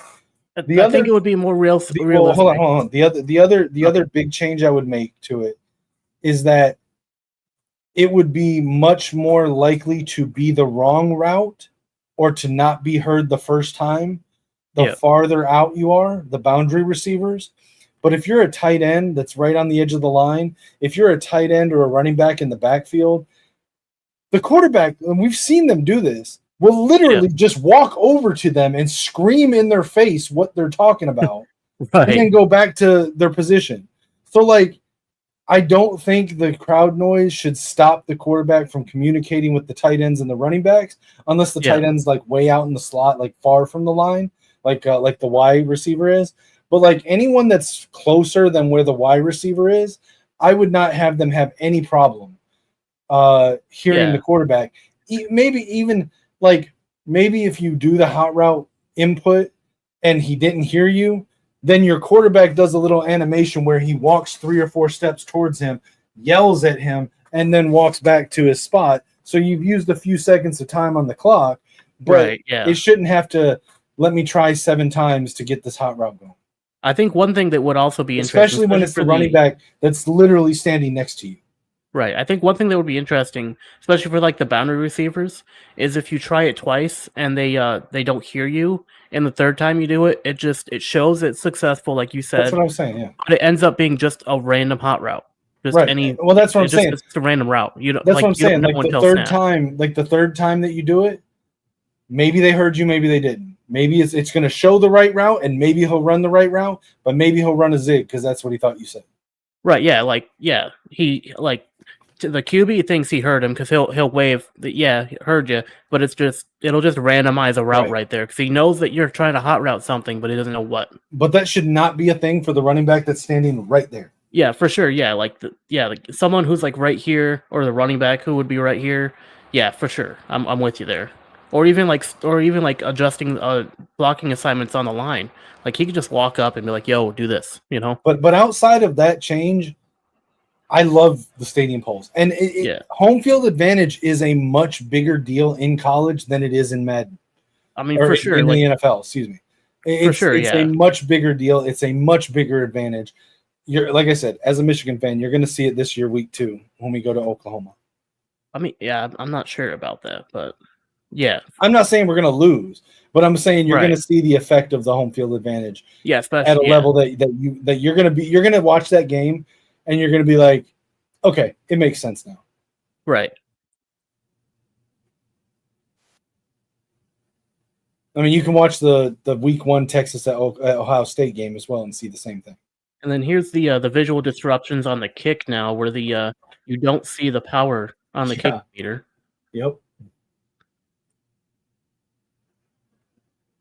So that before was was saved for when someone would do the ice the kicker, like what you did to me last night. Yeah. Now this is a stadium pulse thing that's going to be there until you make 1 or 2 consecutive field goals. Yeah, that's going to be crazy. It's going to give me a hard time for sure.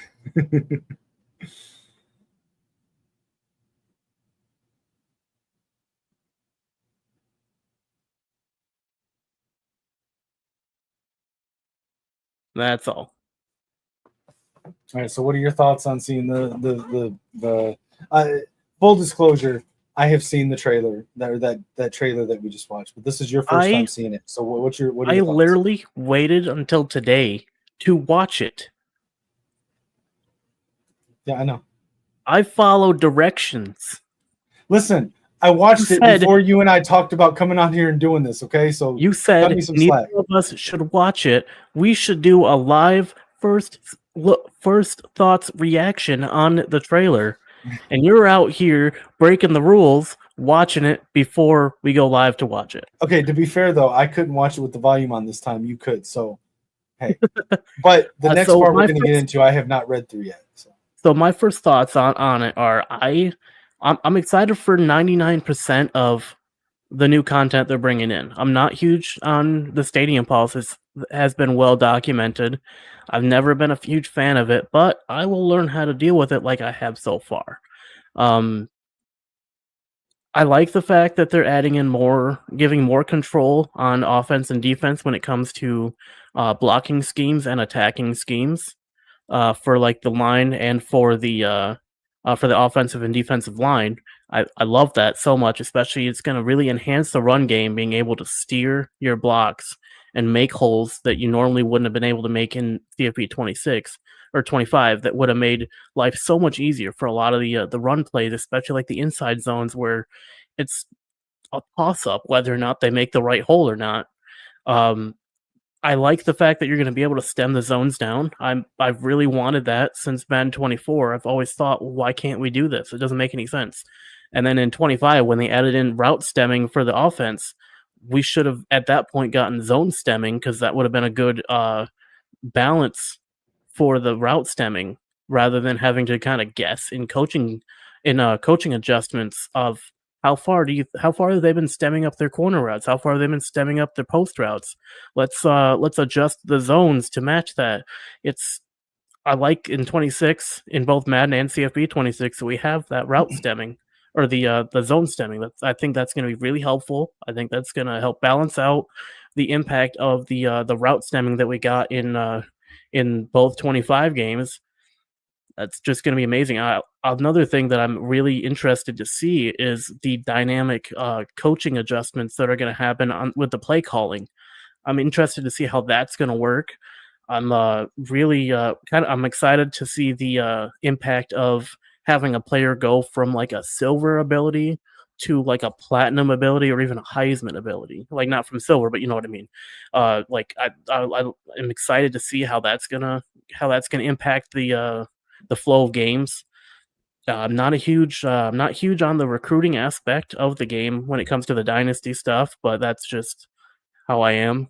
I'm not a huge fan of spreadsheet simulator which is dynasty. It's like, but I'll figure it out. I think initially, I think those new archetypes are going to give a lot of people a headache trying to figure out like the differences until they create a master list of what the differences are, or unless you've already been in the field already, because I think they just updated it to match in what the current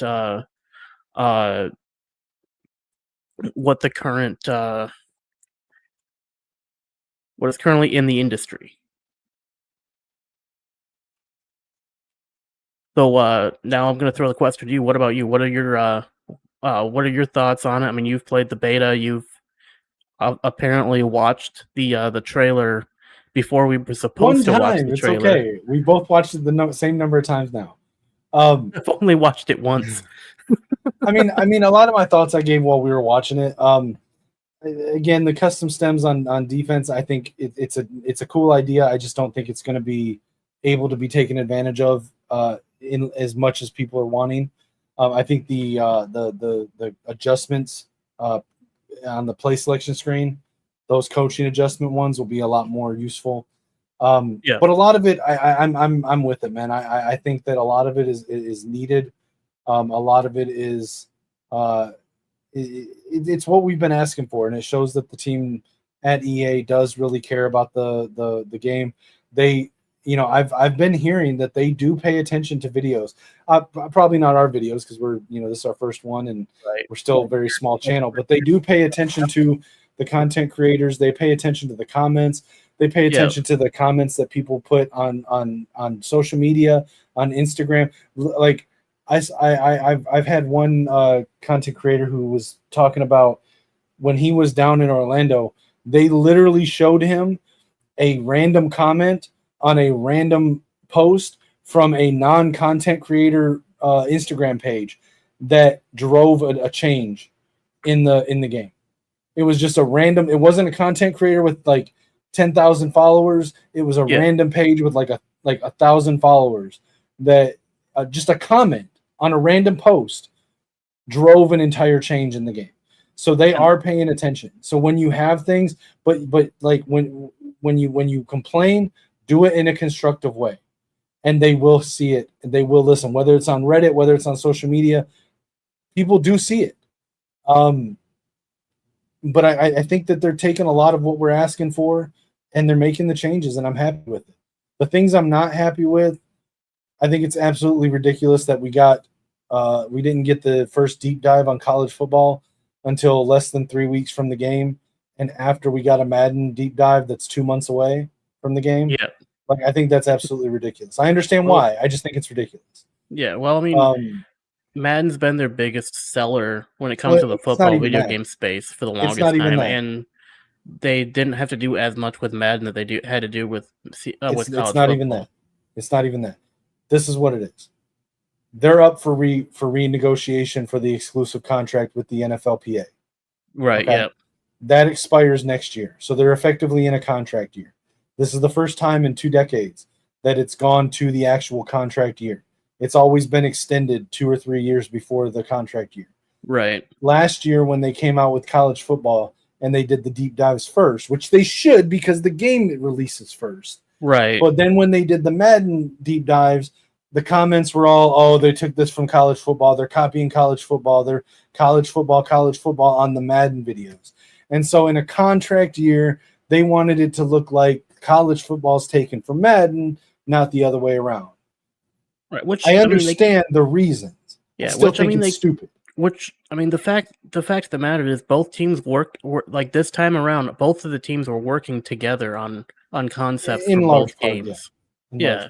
So it's not like it was before, where you could potentially say that, like in the inverse, you could say that college football was taking from Madden because Madden has been there more frequently. So I mean, like it could have been said that they were taking ideas that were put in like the previous or even current Madden. But this time around, you can kind of say that they were both kind of like the way that things were implemented were done so as a collective rather than as independents, if that makes sense. Yeah, no, like I said, I understand why. I understand the reason. I just think it's stupid. Yeah. At the end of the day, the college game comes out more than a month before the Madden game. There's absolutely, in my opinion, zero justification for why we had to wait till after the Madden deep dive to get the college football deep dive. It's stupid.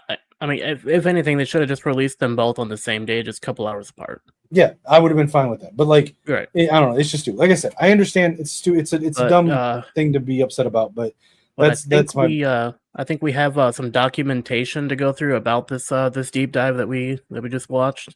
Yep. So this is going to be the campus huddle, the long form version of what we just watched. This is my first time reading through it. I'm going to read through it all, but I'm going to I might skim through parts of it if we don't need to. Like, for example, we don't need to talk about the video that we just watched. So this is from Scott O'Gallagher. He is the lead designer for both College Football 26 and Madden 26 this year. I believe he was one of the guys that was brought over for college football from the 2K team. So a lot of the stuff that you see that is very similar to previous 2K stuff, like the abilities that were in college football, stuff like that, that was from Scott and from the people that he brought over with him. Okay, so let's see. So this year, our gameplay motto is what we called the 4-minute offense, because after putting points on the board last year, we wanted to come right back out, take control, march down the field again, and put the game away. That means staying true to the foundational vision, continuing to solve football problems with football solutions, and executing on what matters most. Similar to last year, our gameplay is built around 3 core pillars that keep the drive alive. All 22 plus, continued emphasis on player control and player differentiation, with the plus speaking about everything that surrounds those 4 lines. Play your way, more customization tools for players to make them feel like their favorite signal callers, while building on team differentiation and offering 136 plus new ways to play. 136 is they're basically saying that each team is going to feel like its own team. It's not going to feel like the next team. It's not going to feel like you're just playing the different jerseys, but playing the same game. Right. The players are going to feel different. The coaching styles are going to feel different. The experience in the stadiums, the traditions, it's all going to make each team feel unique.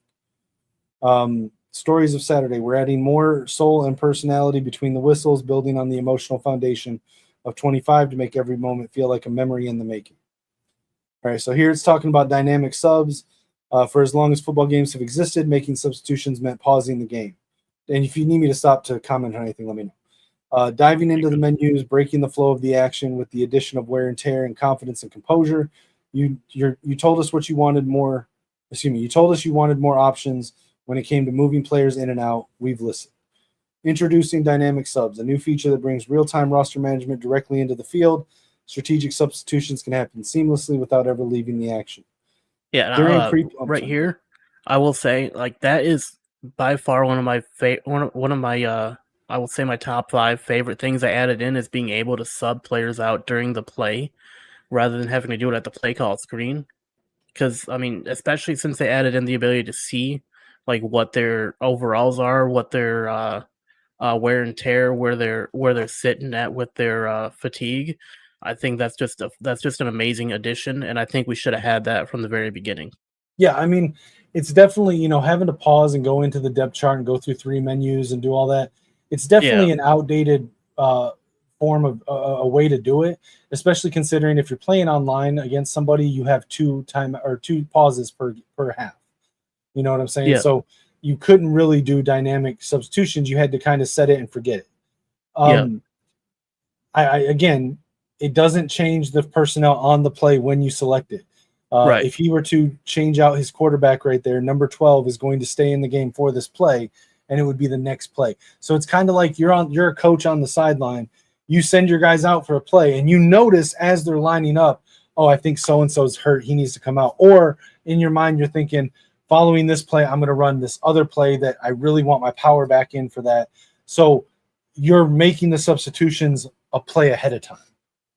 So, but it is realistic, and I think it is going to be a lot more. It's going to make the game feel smoother. Going to add another layer of depth to the game for sure.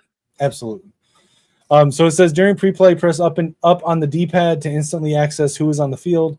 Then cycle players in and out, tapping left or right on the D-pad, just like traditional depth chart subs. Once you make a change, it sticks, ensuring your lineup decisions remain strategic, deliberate, and impactful. So it's basically just saying it's not a for the next play only sub. Once you make the change, it's there until you change it back or change it to something else. That is awesome. Right. So it says whether you're matching personnel against specific formations or responding to player fatigue, this feature keeps you locked into the rhythm and flow of the game. Smarter subbing with tailored filters. To streamline substitutions even further, we've introduced targeted filters that get the right players on the field quicker. Defense. Manage the entire defensive unit at once or quickly jump to specific groups like your linebackers or defensive line. That was already in the game. To be able to manage each of them individually. So this is just allowing you to substitute at that same rate. So you can substitute an entire position group or like with your second strings, or you can do it individually. On offense, cycle between your full offense skill players or offensive line, ensuring you make exactly the right sub at exactly the right time. Reset to starters. Want your best guys back out there immediately. Hit square on PlayStation or X on Xbox, and your starters are instantly back in. Real-time health insights. Subbing isn't just about fresh legs. It's about knowing exactly who's ready to go and who needs a break. Within the on-the-fly subs interface, you'll now clearly see wear and tear indicators, visual PIP indicator. I don't know what that PIP indicators. PIP. What is PIP? It's like a kind of like an arrow or like a exclamation point type thing. Gotcha. It's basically just like some kind of visual indicator to let you know something. Gotcha. All right, so it shows the most impacted body parts tied directly to wear and tear system. You'll easily see which body part is banged up and how bad. Overall ratings instantly assess each player's current effectiveness, helping you make the smartest personnel decisions on the fly. So I'm wondering, does that mean the overall that you see on the quick subs menu, is that their adjusted overalls based on their From what this is saying, that's what it sounds like. It sounds like that like the overall you see, that's their adjusted overall when it comes to post wear, like the wear and tear effects. So I'd imagine like on the previous thing where you seen that the wide receiver 4 was a 62 overall and fully in the red for wear and tear with a lot of wear and tear on his right foot. So that means that he was down, like, yeah, I think that's it right there. Yeah, so that means his overall has been reduced down that much because of the amount of wear and tear he's under. Yeah, that would make sense. Which, I mean, So, that's still great to see because you don't have to go into the pause menu and see what your guys are at. You can just pull up the sub menu and see, and I Right. think that's a great addition. Yeah, so basically here he's just talking about how they tested it in-house and everybody there loved the on-the-fly subs is what they're calling it, and that it just feels more like football. It plays like football. So wear and tear. We were thrilled by your response to the wear and tear system last year. Introducing a completely new physics-based damage mechanic is always a bit nerve-wracking, but your enthusiasm showed we hit the mark. Wear and tear was never meant to be just another injury system. It was designed as a gameplay balance mechanic, bringing real strategic depth and meaningful roster decisions. The foundation was set. Now we continue to build on it. I said this last year when it first came out with CFB 25.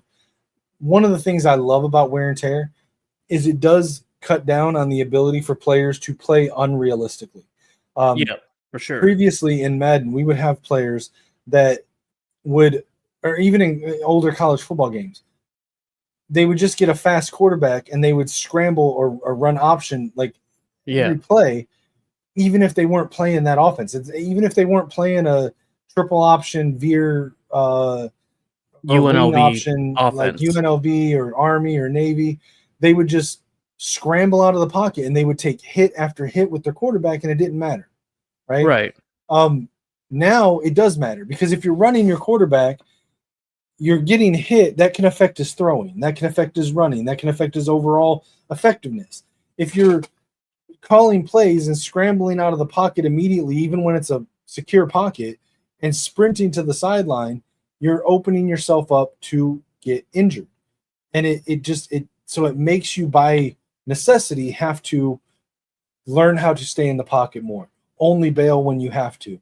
Have more of a balance between run and pass, even with a scrambler quarterback. So I love that aspect of wear and tear. I just think it makes the game more realistic. But it goes on to say, before expanding on the system, our first priority was to address some of the tough to reproduce bugs while continuing to improve balance. We went after complicated issues like players awkwardly stacking on each other without the play ending properly. This was a major fix. Then we carefully reviewed and adjusted every ability in the game, ensuring accurate balancing around how each ability impacted wear and tear during hits and tackles. Another key improvement and something the community clearly asked for was making it easier and more strategic to manage players based on their wear and tear. We saw the different coaching philosophies of how you played. Some of you keep your stars on the field no matter what, pain be damned. Others rotate constantly, prioritizing freshness and long-term durability. Both approaches are valid, and now the system fully supports how you want to coach. This is what I was talking about earlier during the video. So to accommodate these diverse styles, we introduced fully customizable wear and tear auto settings and sliders, bringing unprecedented depth to player management. Here's how deep the options go. So you've got your default standard CPU substitution logic. You've got keep fresh, which is going to be the base for me that I'll go outside of for specific situations, but which is inspired by real world rotation strategies. Hey, look, they reference Michigan too, like Michigan's frequent running back substitutions. Grind it out for teams that want to keep their so this is what we saw on the screen is stay out. For teams that want to keep their best players on the field as long as possible, players push through being banged up and only sub out when absolutely necessary. Or custom, which is where you set your custom sliders the way you want to. In the custom, if you were here for the video, they went through and showed the different sliders that you have available when you're doing your wear and tear substitutions. So they give you two different sliders that you can adjust for when they're going to be subbed out and when they're going to be subbed back in, which I like. It basically is the same concept that we already have, but it does add in a automatic level with the default and the keep fresh and the grind it out. Before it was just you had two sliders you adjusted when they were out and when they were back in, and I'm glad they added in the other two settings that they have now along with the custom. So if you're not too confident on when you want to sub them out, when you want to sub them back in, you can just leave it at default, or you can put them at keep fresh so they're constantly being subbed out, or you can have them, or if you don't have a lot of depth at that position, you can just keep it at grind it out to where they're going to stay out the entire time. Right.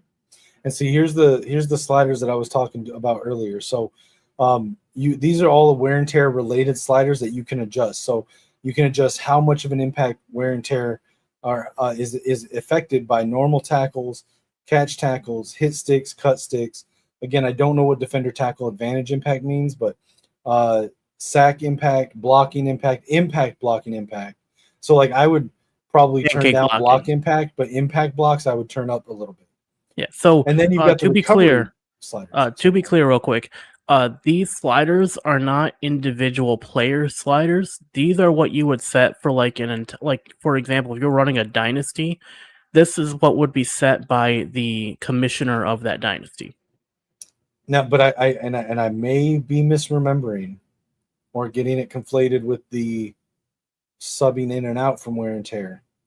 But I believe there might actually be position specific wear and tear sliders as well. I think this right here are the wear and tear sliders right here. But like I said earlier, it has recovery sliders, so you can change the recovery of per play, per timeout, between quarters, halftime, and in-game healing reserve pool. So this is going to require a lot of testing, but I love this. Yeah, because I'm glad they give us more. I love wear and tear, but I love the ability to recover from it if you Yeah, bring I'm a guy glad out they for give a few drives. and I'm glad they give us more control over like how it affects different tactics too, because like before it would just be wear and tear, no wear and tear. Right. That was your two options. Now I'm glad they added in the ability to actually like have more like in-depth control over how, depending on how you want to tackle or how your players block, how it's going to affect their wear and tear, which is fantastic. And I think it's something they definitely should have had in from like jump. But I understand why it took so long, because it was a new system when they first implemented it. Now that they have it more fleshed out, this is just an amazing addition to the game. Yeah, I agree. So I personally don't like wear and tear, but for those who like simulation play, this is an incredible addition.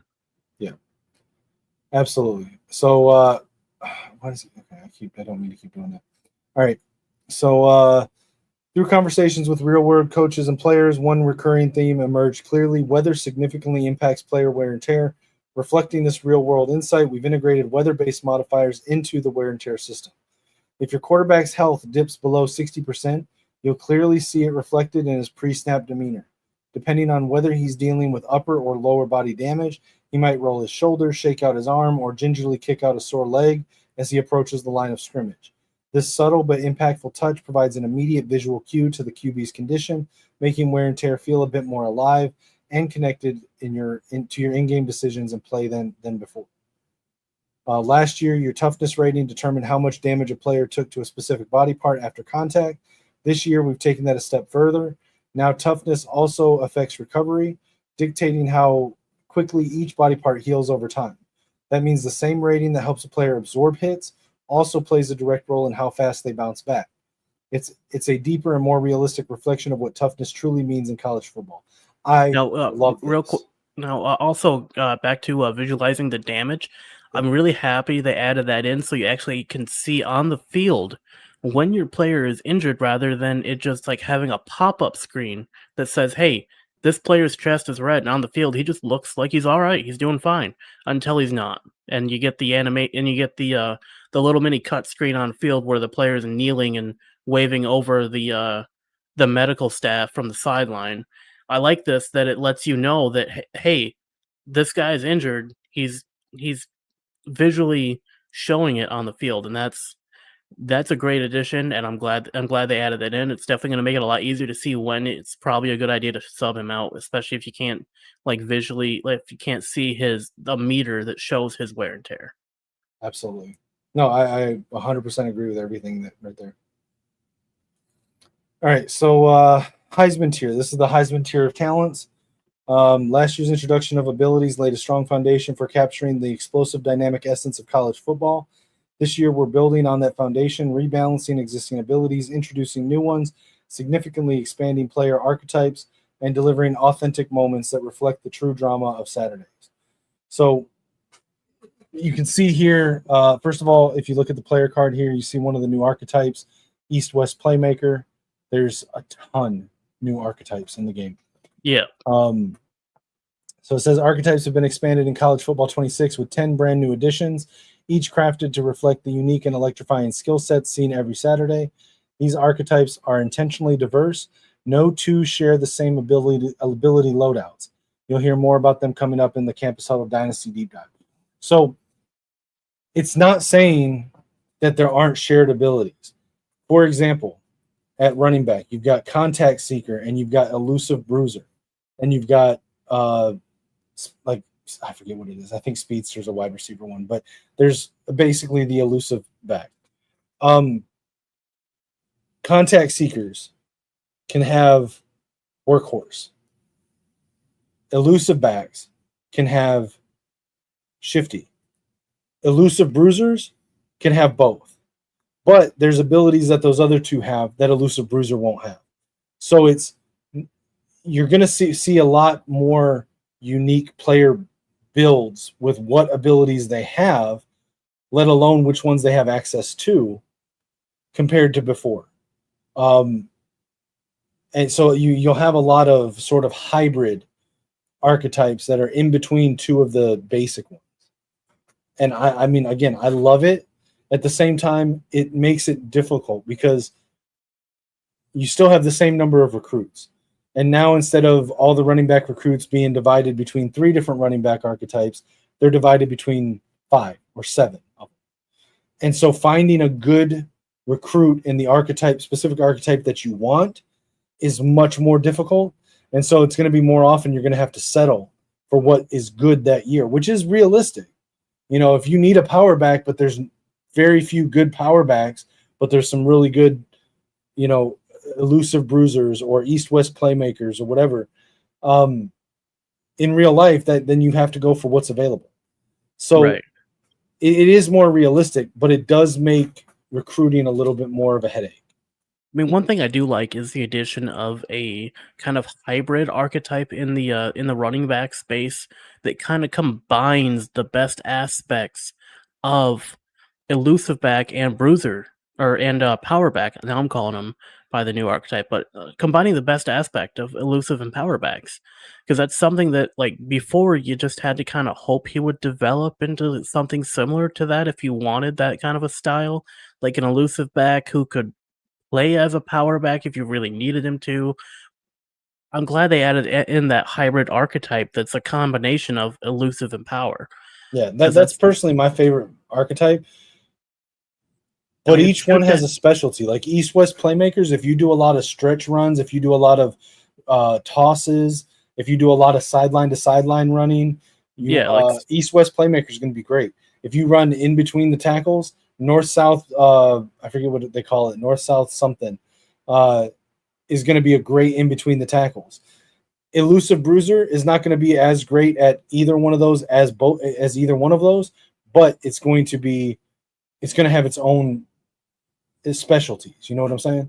Yeah, he'll be good at it sounds like he'll be better at, like, being able to kind of outrun the linebackers if it came down to it, and he'd have a little bit more proficiency in being able to break tackles, not as much as like a bruiser back would have for breaking the tackles or avoiding them altogether, just powering through, and probably not as much of an ability to outrun them as a elusive back would, but it's have a combination of the two, like a good balance of the two, which I think is extremely needed, in the game, since, like, for the most part we haven't had the ability to kind of customize the direction that a back takes. Now, I don't know if they've gone into this yet, but you've played the beta, and you said that now you have the option of controlling the direction that your players take, albeit it's a little bit annoying. Yeah, so okay. I had hoped that they would put in a way for us to sort of direct where a player develops at. Maybe not have full control like what they do in Madden. Right. What they implemented, and again, this was on a much older build of the game than what's going to go live. So maybe it's better. But from what I saw, there's an option in league settings or dynasty settings to turn it to, and this will be in each individual player setting. Okay, so from what I saw, the league commissioner cannot set this as a league-wide rule. Again, that may change. But you can either turn it on to auto progress players the same way they do in CFB 25, or there's an option to be able to manually progress them. I thought I would like the manual progression. I don't. It's not intuitive like the Madden one is, where it pops up to let you know someone's ready to advance or to improve. So the way it works, just like 25, all of your players' in-game goals that they get, whether it's a touchdown, a first down, 5 caught passes, whatever, gives them 2 experience here, 10 experience there, 13 experience there for different things. And when they get so much experience, they get advancement coins. In CFB 25, if you go into a player card at any given time, in the top right corner, you can see how many coins they have to spend. And they would automatically spend them, usually on the lowest, like the most affordable one that they could afford with what they had. So they haven't changed that system at all, okay? The only difference is that the player doesn't automatically spend it. You can go into the individual player card, see the coins, and if he has enough, you can go to the different buckets of ability groupings. And if you can afford one, you can then spend the coins manually. I like it in theory, but put it like this. If you, in my experience, in my situation, I run 5 leagues. I'm in a 6th league. I like to play offline dynasties with friends as well. So if I'm in, let's just say 8 leagues or 8 dynasties, right? I have an 85-man roster. It doesn't tell me when anybody's ready to develop. So I would have to spend time after every game or in-game week. I would need to go into my roster, go to a player, hit triangle on PlayStation to open their player card, R1 twice over to their abilities. If they have enough coins, then I need to go through the 6 ability buckets and see does he have enough coins to buy a new an upgrade in one of them. Is that one I want to spend it on right now? And then back out. And then I would have to back all the way out and do it again for 85 players every week if you want to stay on top of it. And that's just insane. I hope in the final build of the game, they added a notification system that lets you know when a player is ready to advance. Because like that just seems like very archaic and extremely time consuming and unnecessary when we have systems like we have in Madden where it notifies you when a player is ready to advance. And it takes you right to the player, and it has all the players right there that are ready, and you can just go boom, boom, boom, boom, boom, and it's done. If they streamlined it, I would love it, but they at least in the build I played, they didn't. Right. And I mean, you did play a very early beta of the game. So, I mean, there's a good chance it's something they may have implemented in the final build, but we won't know until at the very earliest July 7th. Right. Because that's when I get the game. So I'll be I really hope we don't get in trouble for me saying this 2 days before the Dynasty deep dive. Oh, well.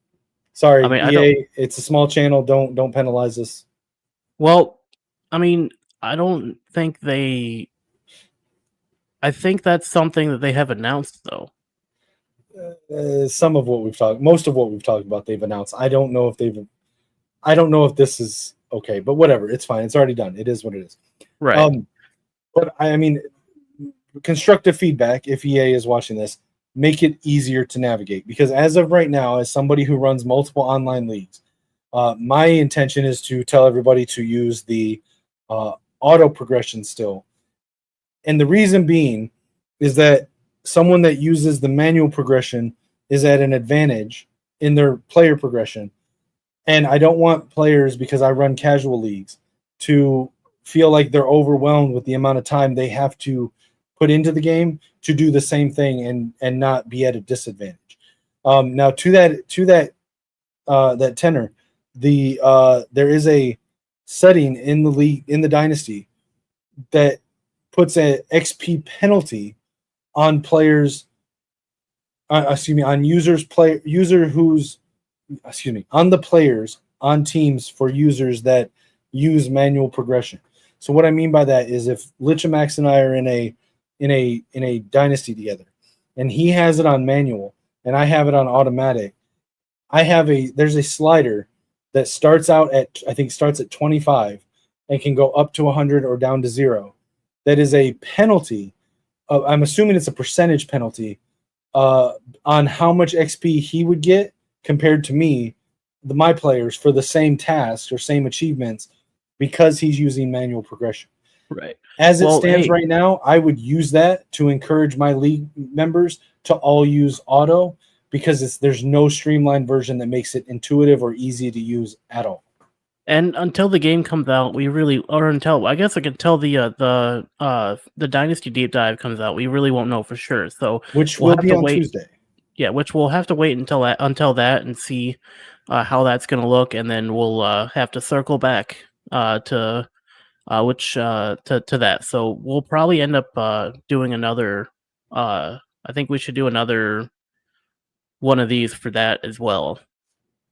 All right, so some of the new offensive and defensive abilities, I love these. Okay, so battering ram, inspired by legendary contact-seeking powerbacks, the battering ram ability is a brand new addition, exclusive to our contact-seeking archetype, which is effectively the powerback. Right. As it tiers up, ball carriers inflict increasing levels of wear and tear on defenders, provided they finish runs falling forward. As the Heisman tier, it delivers maximum punishment, making defenders pay for every collision. I love this. That is absolutely amazing. Love it. So it's essentially what it's doing is, if they're getting penalized for trying to tackle you, yes. So it sounds like they're going to take more of a wear and tear hit for tackling you than they would normally. I mean, listen, unless you're Ray Lewis, if you try to tackle Derrick Henry, you're probably taking a little bit of punishment doing it. Oh yeah, Derrick's not going to go down. He's not going to go down in a friendly manner for sure. He's gonna claw and tear to get out of that. So this is fun here. The hammer. We've revamped the hammer ability specifically for thumping and linebackers and box specialist safeties. Thumping linebackers are basically run stopping linebackers. Box specialists are run stop or run support safeties. Inspired by iconic hard hitters like the aforementioned Ray Lewis at Miami, each tier of the hammer ability now directly ties into our physics-based tackling mechanic, rewarding timing and skill. Reach the Heisman tier, and you'll gain an increased chance of forcing fumbles on perfectly executed hit sticks, creating opportunities for game-defining plays. Shout out to Ray Lewis. Shout out to Ray Lewis. Cost of greatness. This year, we've also deepened the strategic connection between the ability system and the wear and tear mechanic. Every physical ability now categorizes into either upper or lower body. As a player's wear and tear accumulates throughout the season, they can lose up to 2 tiers on the corresponding ability. While significant drops are rare, this introduces a crucial layer of strategic roster management, challenging coaches to balance aggressive play and player preservation.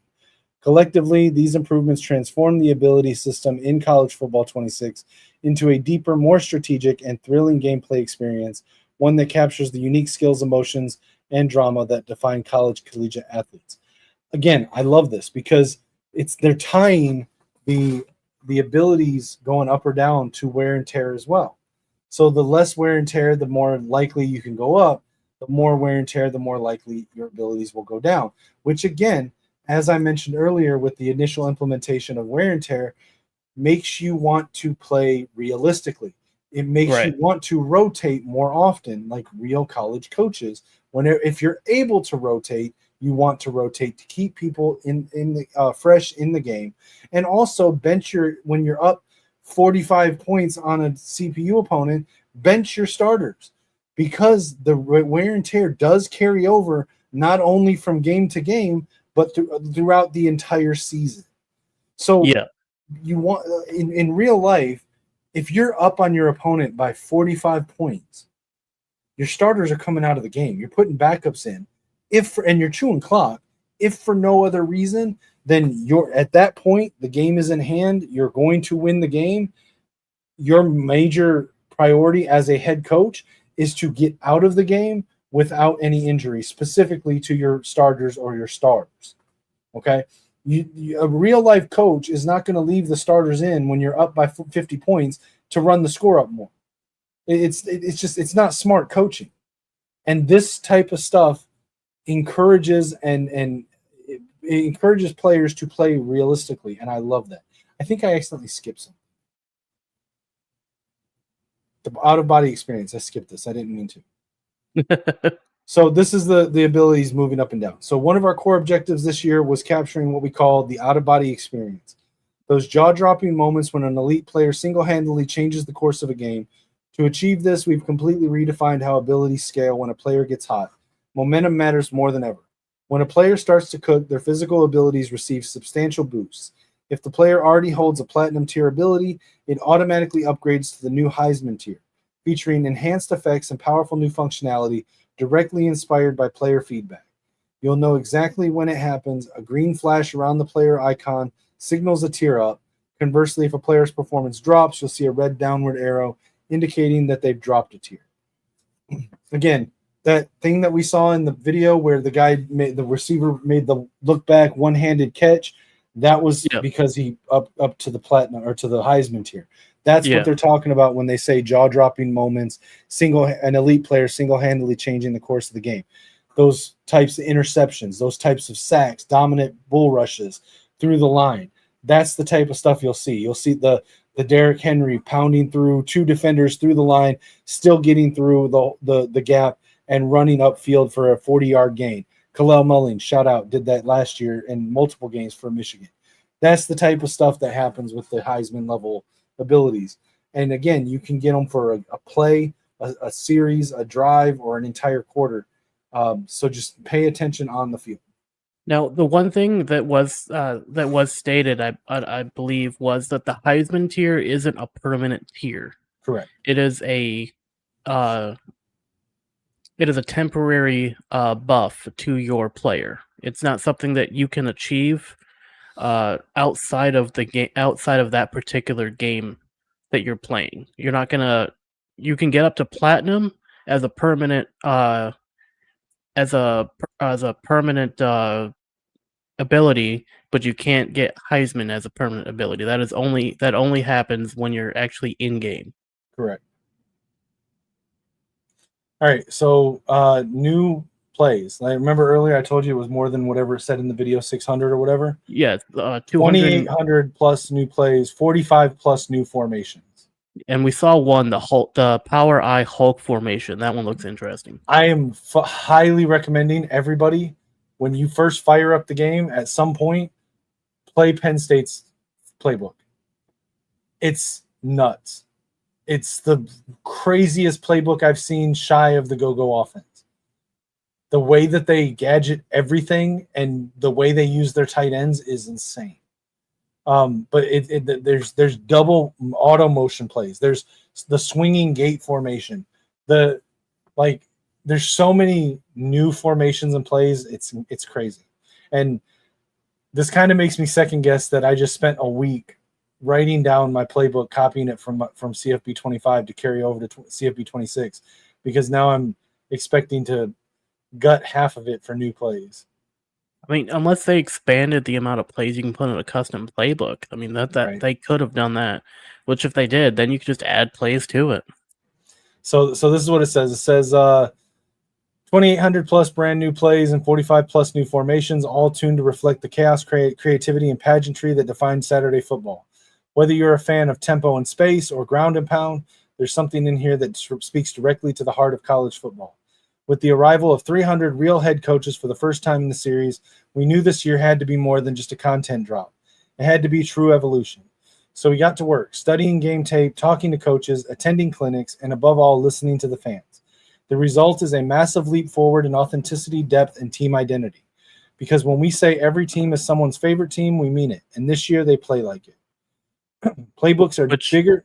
Sorry, go ahead. Which I will say that is amazing. The fact that they're actually going through all of that effort just to bring us a football game.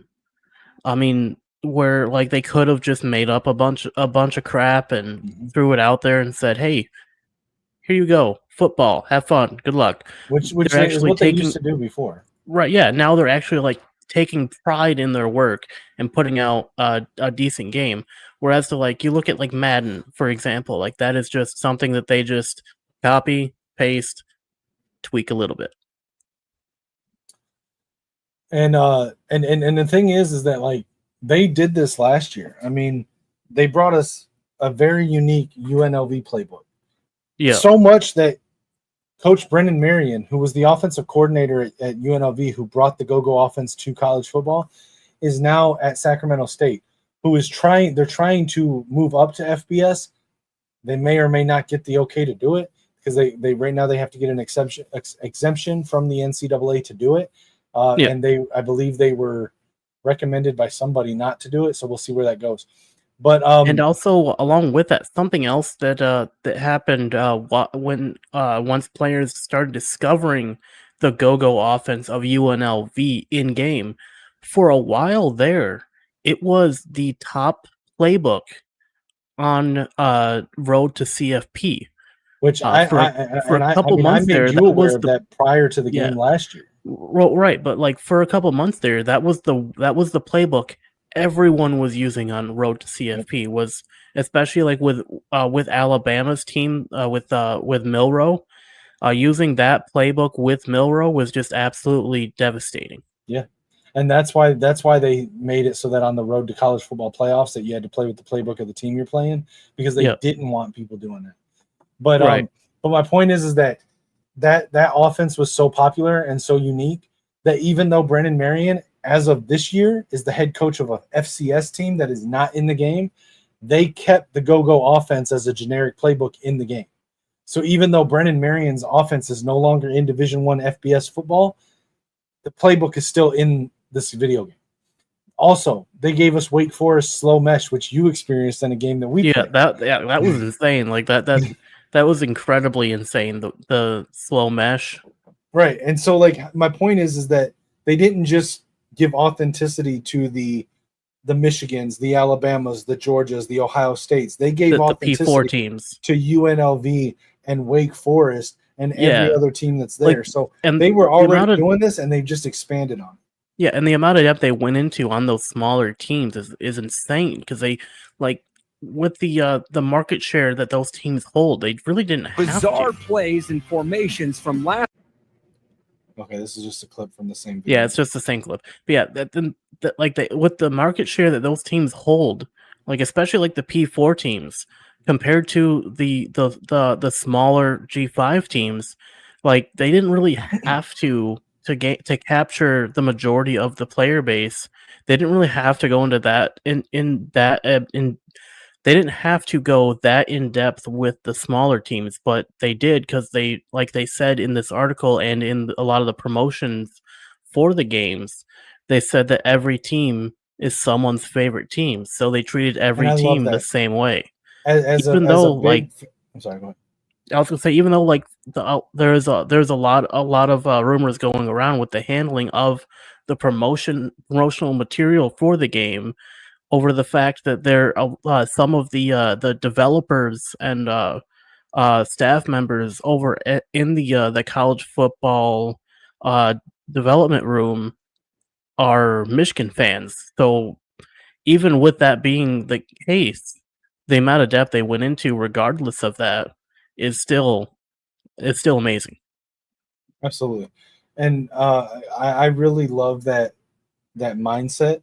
As somebody who's a big fan of BG3 as a video game, one of their calling cards with what made that game so great is that they paid every bit the amount of attention that they did to the major features as they did to something that they even admitted maybe 1% of the player base would ever see.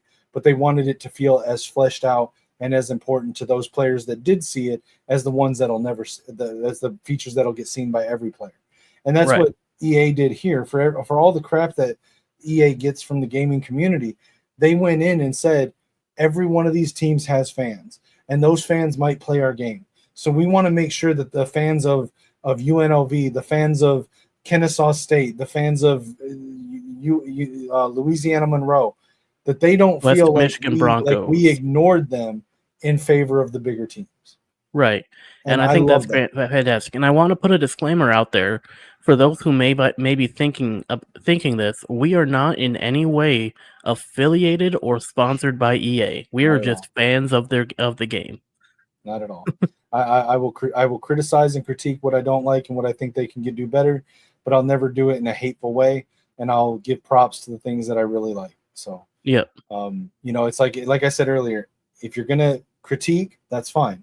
Do it in a way that can, a constructive way that can help and give feedback so that they can improve upon it. Don't do it in a hateful way. All right, so expanding on this, you'll immediately notice the difference between Air Force's Flexbone DNA and USC's spread out vertical attack. These aren't just roster-based differences. They're true philosophical fingerprints. After months of deep dives and expert insight, every single one of our 136 playbooks has been handcrafted to reflect real-life play calling and personnel packages. From Miami's modern air raid to Iowa State's power spread, every team has a unique feel, and every user has a real jumping-off point to build or customize their identity.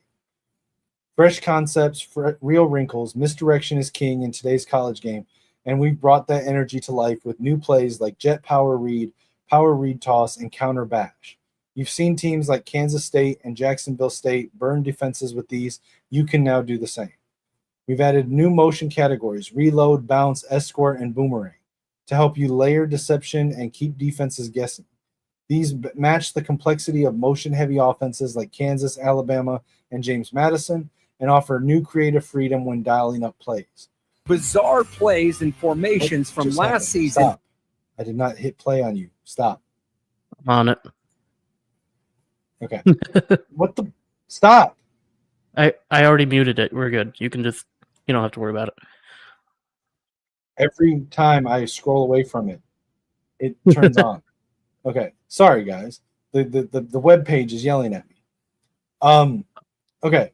So for the first time, you can move multiple players pre-snap. That means you can mimic the chess match seen in real film from programs like Georgia Tech and Penn State. Whether it's a sequential motion or dual motion at once, you can now shape shifts in formation to stress. I want to make sure I read shape shifts right. To stress the defense before the snap even happens. So I love that. This was literally when I tested the Penn State playbook. It was a 12 personnel formation, and we had two tight ends on one end of the play. They literally synchronized. Both of them stood up and like jogged around behind in like a U formation behind the quarterback, but swapped positions on the line with each other. And then another player then went in motion after them, and then the play snapped. And I like that. I like that a lot. I'm a huge fan of auto motion. I'm a huge fan of motioning because it really takes away the guesswork of are they in zone, are they in man. You motion, if they follow, they're in man coverage. If they don't follow, they're in zone. Unless they're bluffing or in a match set. Well, not always in a match. In a match, they usually just shift over. They don't follow. So I mean, that's one thing that is fantastic, is being able to move multiple players, because it's going to really put more depth into how you're going to run your offense versus what defense. It's going to put a lot more decision making into the defense. Are you going to follow that motion? Is that a real motion, or is that a disguised motion? It's hard. I mean, it's going to definitely add a lot more things you have to think about. Yep. So it says quarterbacks are the centerpiece of modern offenses, and they're more involved than ever. From old school veer reads and modern pop passes to sprint out options and designed QB powers. Your signal caller now has the full menu. Notre Dame, Utah, and dozens of other teams now feature playbooks where the quarterback truly runs the show. We've overhauled route logic in schemes like the run and shoot and veer and shoot. Receivers now read leverage, identify cap defenders, and react to middle of field safety structure. That means better decision making for user quarterbacks and more realism on every throw. The new logic also fuels option routes across concepts like halfback choice, Haas wide juke, and slot option. I love that. This is a lot the receiver routes where they had options to go 1, 2, or 3 different ways. The logic of which one they choose is going to random. It was more random than it is now. But now it's going to be more based on the leverage of them and their defender. Right. So if they have inside leverage, they might take that cut towards the middle of the field. If they have over top leverage, they might just keep going. If they have like outside leverage, they might cut towards the outside. If they have underneath leverage, they might turn for a curl. And I think that's awesome that they're actually going to take that into account now, rather than before where the player would just kind of, it was a toss-up which way they were going to go. So your best bet was to essentially assign them to the route you want them on, regardless of like how the leverage looked, because of the fact that as a QB trying to throw the ball, like you didn't know what they were going to do. So it was hard to tell or make a decision on and time a throw out based off of their decision, because till they made their decision, on a toss of a coin, it was hard to tell what they were going to do. Exactly. And there you'll have fewer times where you're reading the defense and you see where you think they should go and you think they're going to make that choice, but then they don't. They go off to an incorrect read. That'll happen a lot less. Right. Like you think they should cut towards the middle, so you throw it toward like inside towards the middle, and instead they decide, you know what, I'm gonna take a corner route right here. Right. So it said the next thing is gadget. I love this. So college football always has that guy, the do-it-all athlete who lines up everywhere. With our new gadget depth chart slot, you can sub that player into specialized packages across multiple formations. Whether he's taking a snap at wildcat quarterback or motioning from slot to tailback, he's now a true chess piece. So here's the thing. I'm still not 100% sure on how to implement him, but there's two things for gadget. So there's a gadget archetype running back. Yep. And then there's also a gadget specialized position in your depth chart. And you can put at that. So I'm not 100% sure what ratings contribute. You know how like some ratings would contribute to you being a kick returner, a better kick returner, or a better slot receiver than you are like a regular receiver or something like that. Yeah. I don't know what all ratings are involved in what makes you a good gadget, but you can set it's a 3-person depth chart for gadget, like the other specialty positions, and you can set running backs, wide receivers, and tight ends. And I don't remember if you can set a quarterback as a gadget. But this is where those offensive athletes are going to come in. Those for sure. athlete quarterbacks that have 93 speed, 91 excel, or whatever, that are 6'4" or 6'3", that you can play at running back, wide receiver, tight end, or quarterback. That's a perfect gadget guy. A shorter wide receiver that's got a really good run acceleration, or running back that you want to use on screen plays and jet touch passes and sweeps and those type of plays. That's what gadgets should be. Now, as far as how to use them, how to implement them so that they're the ones. So like if you've got a gadget tight end, how do you make sure he lines up in that gadget position for screen plays or jet sweeps or whatever? I don't know. But I'm assuming based on how it's described that there's a way to do that because you have the gadget position. But again, there's also a gadget archetype for running back. So right, I'm still kind of foggy on how it actually works, but I absolutely love it. Shout out to who I think fits this role for Michigan Wolverines, our friend Micah Coppon. Oh, for sure. For sure. Anyway, so continuing here, signature looks from the real 2024 season. We've gone beyond just new plays. We've added authentic packages and bizarre formations that defined Saturdays last fall and made them playable in CFB 26. Here are a few highlights. Penn State shotgun gate, stretch the edge, freeze linebackers, create backside cutback lanes, backside cutback lanes. It's misdirection in motion, and it mirrors how Penn State weaponized horizontal flow all season long. If you watched Penn State last year, Tyler Warren, their tight end, they used him everywhere. They used him in the slot, on the boundary. They used him on the offensive line. They used him at running back, out of the backfield. They used him everywhere. And So their I think we playbook has can. those involved. As, I think as we along can. with right here, the swinging gate variant. So I think listen we here, can. real quick. Run screens, jet touch passes, and misdirection fakes from the same funky gate look. This set even includes dual quarterback packages, wildcat looks, and offensive lineman slot alignments. This is why I'm telling you, try the Penn State playbook. Right.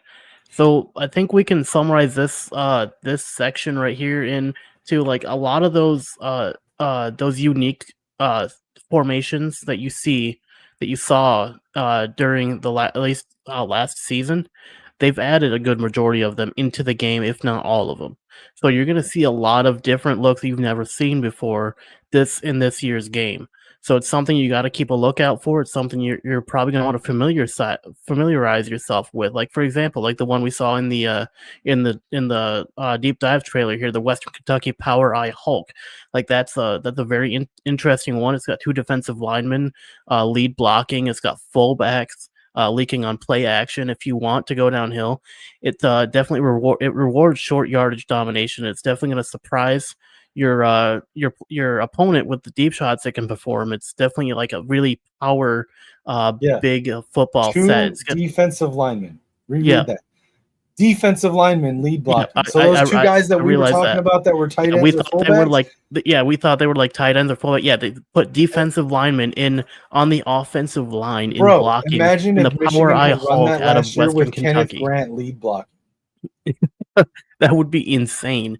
But yeah, these are like they put in a lot of the unique sets. It's a lot of different looks you're gonna have to familiarize yourself with if you want to have success going forward in this year's game. You're gonna want to look into these. You're gonna want to check them out. You're gonna want to play with them. Or They this look right here, look. Ole Miss Wildcat do swing, snap Yeah. it directly to your as a defensive tackle. defensive tackle. Rebels did it over 20 times last season, and now you can too. Power halfback, gadget, or tight end can also sub in to keep defenders. I mean, and that's insane. That's a different. You're used to seeing like in this year's game in 25. You're used to seeing direct snap to the running back, and that was difficult to stop. Now you're gonna have to deal with direct snap to a tackle, a defensive tackle. Like that's crazy. That's insane.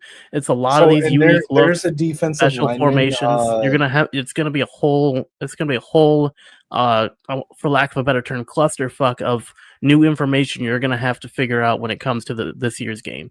And there's a defensive lineman archetype called Physical Freak that's going to be perfect for this. Oh, for sure. But just to hit on some of the other highlights here real quick. Rice pistol wingback option lives in Houston. This formation group blends flex bone motion and pistol spread tempo. It includes 11 total wingback sets, a dream for users who love mixing triple option with quick game. We've got the Western Kentucky Power Eye Hulk. We went over that. We could probably skip through this. We don't have to go through every formation. I love reading through this, dude. I know. ECU's unbalanced formation with layers, using the off-ball tight end as a motion blocker or RPO threat. Teams like ECU and Kansas ran it very differently, and you'll feel those styles reflected in each team's playbook. Now, the one thing that I am curious of with all of these unique sets, are we going to see them in the custom playbook? Selection. So. Are we gonna be able to select these and put I them hope in that we can playbook? put go-go formations in our custom playbooks this year. Yeah, me too. I mean, but yeah, I mean, it would be interesting to see these in being able to add these to a custom playbook, so you can combine all of these formations together in one playbook and just have the unique playbook, unique sets playbook. So this is what we were talking about earlier. So precision, vision, strategy, quarterback play. Field vision, height finally matters. So in the quest to make pocket passers as valuable as they are in real life, we introduced real-world challenges to level the playing field. This is where field vision comes into play. No, there's no vision cone on the field. For those that remember, I think it was Madden 2005, I think, that had or 2004, that had the vision cone. I think it was 2004, 2008, yeah. That was horrible. Through conversations with coordinators across the country, one theme kept coming up: the importance of moving the quarterback's launch point and how interior pressure can impair vision. We took that to heart. Field vision accounts for your quarterback's height, the size of offensive and defensive linemen, and their proximity to the pocket. Smaller quarterbacks under center, especially on quick drops or throws between the numbers, will experience realistic visibility limitations. That's why many real-life quarterbacks favor shotgun or pistol looks in college football 26. When shorter QBs are surrounded by taller linemen, receiver icons may fade to reflect obstructed sight lines. You can still attempt those throws, but expect an accuracy penalty mirroring the real-world challenges these players face. So to summarize this out, if you have a short quarterback and tall linemen, you're gonna have a bad time. You're gonna lose sight of your Run everything out of shotgun. Yeah, just don't go. You're gonna have a bad time under center. You're gonna really, if you have a short quarterback, you're gonna really only go under center if you're gonna run, and that's gonna create a tell for your opponent to know when you're running. Unless you feel confident enough to make those under center throws, it's still gonna be a bad time. You're gonna lose. You're just gonna have to. You're gonna have to play a different game than everybody else if you have a short quarterback, essentially.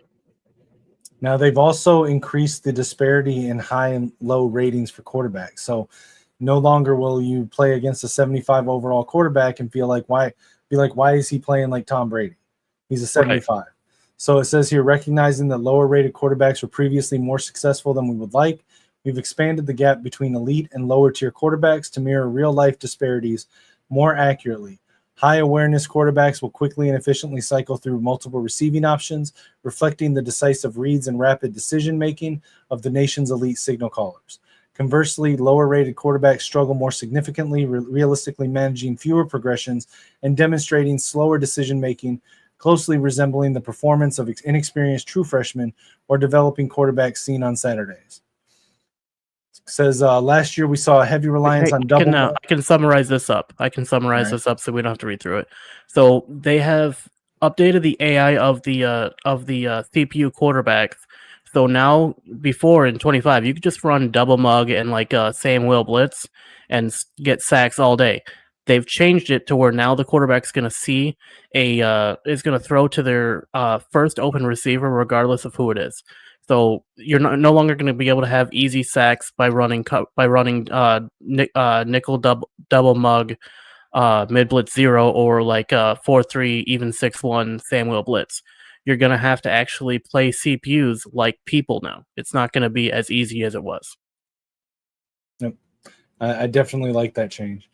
Me too. Okay, so defense wins championships. Last year's gameplay was explosive and wide open, just the way college football should feel. That freedom and responsiveness on offense is something we've committed to maintaining.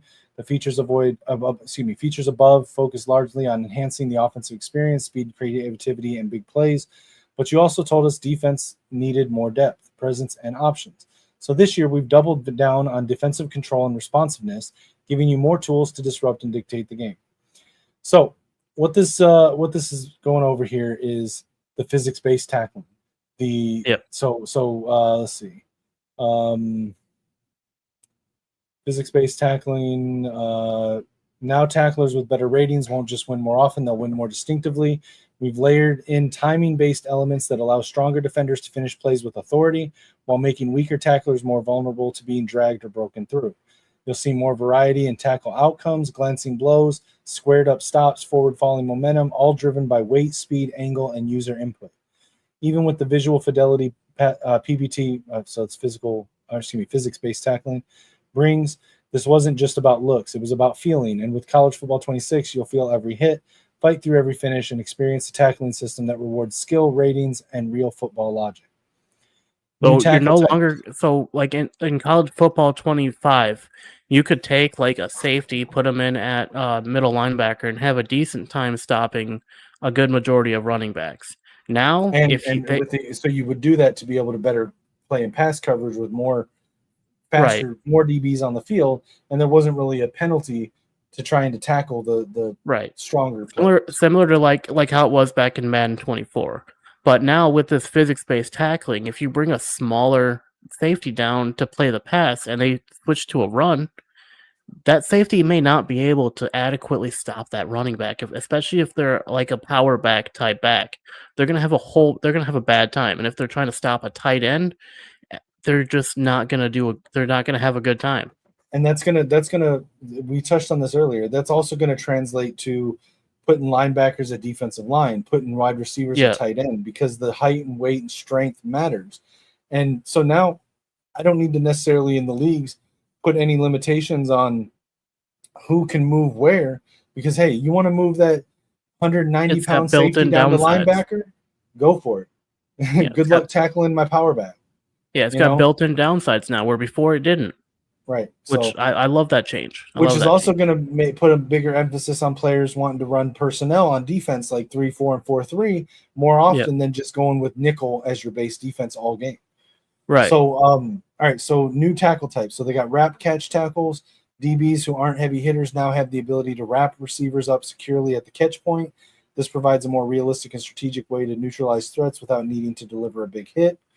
In-range lunge content. So, to summarize that would be like the conservative tackle that you would have seen back in 25.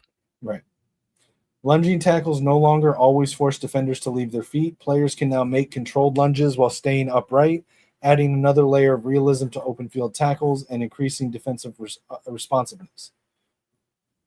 Unprepped hit sticks. We've added explosive hit stick animations to capture those thrilling real-life moments when the ball carrier is caught off guard. These tackles deliver impactful moments that can shift momentum in crucial situations and significantly influence wear and tear, increasing the strategic depth of managing player durability throughout the game. Skill mechanic enhancements. Timing and aiming on all one-on-one tackle types. The timing and aiming mechanics from last year's hit stick tackles have been expanded to every one-on-one tackle scenario, including strips, cuts, lunges, wraps, swat catch tackles, and wrap catch tackles. By putting control directly in your hands, your skill as a player can significantly influence broken tackle outcomes, knockouts, strips, and forced fumbles. So in this next one, essentially they implemented a timing aspect to the trucking and stiff arm moves. So now you can't just like tap it at random times and it might work, it might not. You actually have to time it to be able to hit it accurately. Otherwise, it'll just fail. Right, and that puts it on the same level as hit sticks or conservative. Yeah. So now it's got that timing aspect that you'd see on hit sticks, but also on stiff arms and on trucking. Right. So you no longer have to do like ab crunches while you're running to truck. You just have to time your truck right. Right. All right. So it says this year's core tackling improvements go beyond just adding new animations. They're about capturing the emotional core of college football, whether it's a critical third down stop, a game-altering sack, or a tone-setting hit early in the game. These improvements are designed to recreate the chaos, energy, and momentum swings that you see every Saturday. We wanted defenses to feel as dynamic and capable as the offenses they're trying to stop, and that started with building out core tackling in a way that looks better, feels better, and plays more responsibly. We've seamlessly This is literally just they merged hit stick in with physics-based tackling. That's all it is. Gotcha. And then here they've quarterback hit improvements. They've let me see. So I can summarize this. So this is basically the arm slots that they've done, and they've improved the animations of throwing. So the arm slots being side throws, high throws, it's going to actually have an impact on the throw and on getting the pass off more than it did before. And they've really focused on the animation side, making sure that the pass leaves the hand properly instead of it. Sometimes the hand will go here and then the ball shoots out this way. It's going to actually follow the hand movement, and it's going to look like the index finger is the last one touching the ball to get the spin like a real throw. And then this next one, they've essentially made it to where like how before when you would get sacked and you could just like get an accidental perfectly thrown pass out of a sack.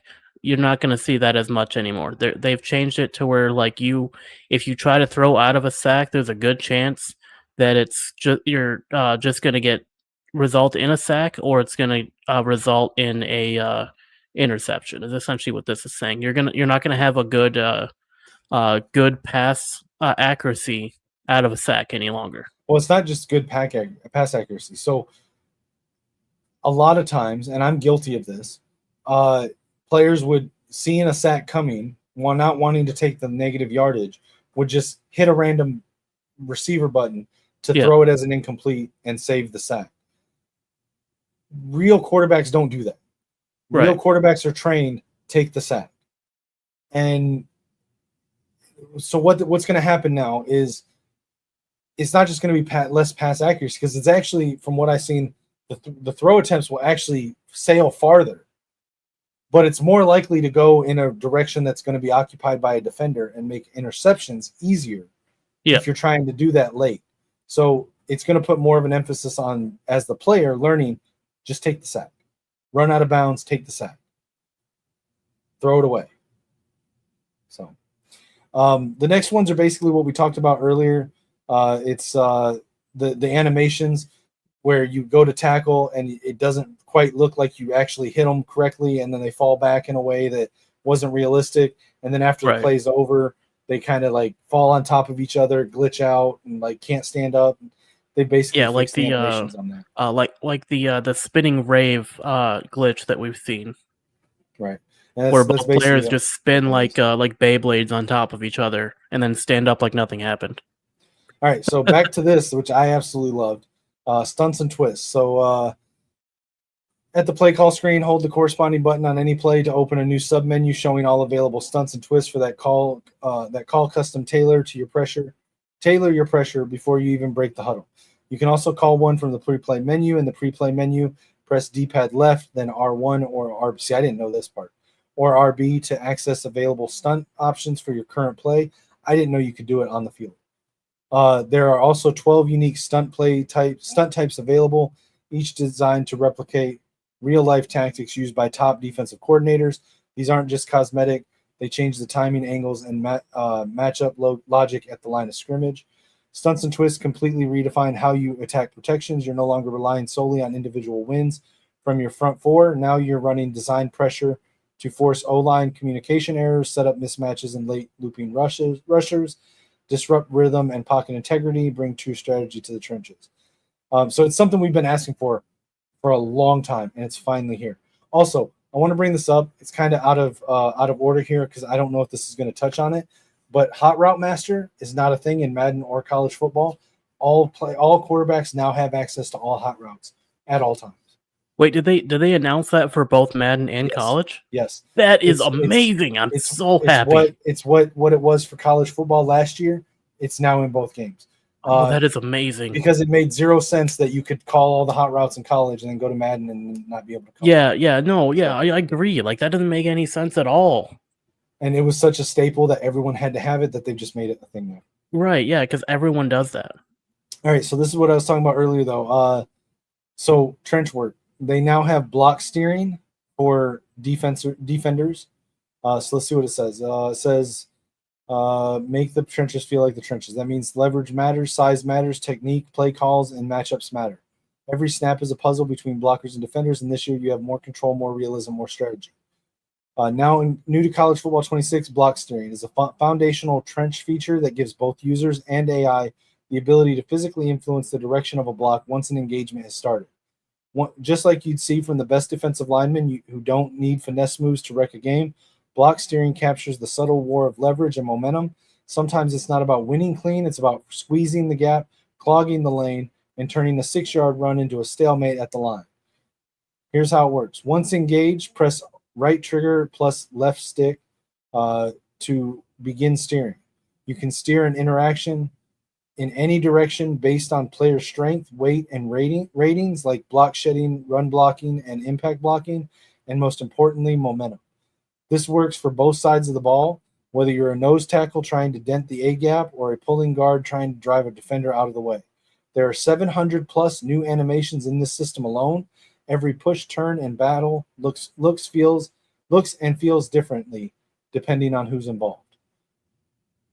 So yeah, and this block is just steering is major. This looks like it's just going over that same thing, except for smarting blocking mechanics. It's looks like they have some new schemes. They've improved the blocking on those particular schemes. Yeah, with power, counter, trap, lamb duo, all veer variants, midline concepts. I'm glad they did that. Counter was so bad in last year's game. Yeah, you couldn't even get those out, which was crazy. But yeah, so basically they've increased the AI logic. But as a defensive lineman player, this is huge because I would do that sometimes in CFB 25, but it was really random on when I could do it. They've improved this, and it's going to add another layer and element to playing as the defensive line that you don't get if you're using linebacker and only letting the AI play it. Like it is 100% an equalizer to bring the gap between D-line players and linebacker players, secondary players, closer together. I'm not saying it makes them better, but it shortens the gap. Yeah. So I'm definitely glad they improved the blocking on these ones, because these definitely needed. Although duo always had like Duo was decent fine. blocking. Trap and duo were fine. Power was Yeah. fine too. Yeah, the only one that like midline had issue, Veer had issues, and then counter also had a lot of issues with blocking. Yeah, this right here is basically just saying that they've improved the AI logic for sliding your protections pre-snap. But here's the thing I was telling you about earlier. Untargeting defenders. You can now have the ability to unassign a target, see a free defender you want to leave unblocked for a screen. You can now intentionally avoid targeting certain players. This gives advanced users the level of control they've been asking for. Playmaker flip for protection. You can now flip your pass protection the same way you flip a play pre-snap. Just like in real football, quick flips now account for backside blitzers and rotating coverages, allowing users to adjust protection schemes on the fly. Hey, Lichemax, I got to step away from the computer real quick. I'm going to put this here for you to go over this part. I'll be right back. Alrighty. So, built for matchups, modern college football is all about creating mismatches, and this year, that dynamic shines brighter than ever in the trenches. With enhanced logic around engage, wins, losses, dynamic double teams, and block disengage decisions, linemen now make decisions based on ratings, angle, play concept, and leverage, not just proximity. That is fantastic, because as you all remember before, in 25 and in both Madden and in college, a lot of your blocking assignments were based off of the numbering system from left to right on the field. So if you shifted your line, your offense wouldn't block the guy they're supposed to block, and it would cause guys to come in free. That's where a lot of those loop blitzes and those cover zero man blitzes, that's where they found their success gaining pressure up the A gap or on the edges, is because you would essentially shift the blocking assignments so that somebody would end up unblocked or cause a double team where you didn't need one. So now with this, the matchups, they're gonna actually like take that, they're taking that into account, and they're making it more of a decision on the like the play concept and the leverage, rather than just where they line up on the field and as to who they're blocking or not. So no longer are you going to be able to just take your defensive line, shift it to the right, and then get guys coming in free. That's not going to happen anymore, at least according to this article. You're going to actually have guys who are going to block correctly the way you think they're going to block when it comes to the play type. So if you're running, like, for example, like a level sail play where you have the line shifted to block, let's say you have your line set up to do a left side protection, because that's where you see that they're going to try to blitz from. So even if they shift their line to get outside of that to where they would normally have a guy coming in free, you're not going to see that because of the blocking assignment. So that's good to see. That's really amazing. And I'm glad that they fixed that. Yeah, absolutely. You want to take the next one since you're really excited about this part right here? I don't see myself using it at all. So the custom zone stem. I'm really excited about that. I have asked myself, like, if I could just drop that seam flat a little deeper, or I wish my deep zone would sit shallower to take away that dig or that drag. I have said those exact words to myself during gameplay. So having these custom zone stems in the game is just fantastic, and it's one of my favorite things that they have added this year.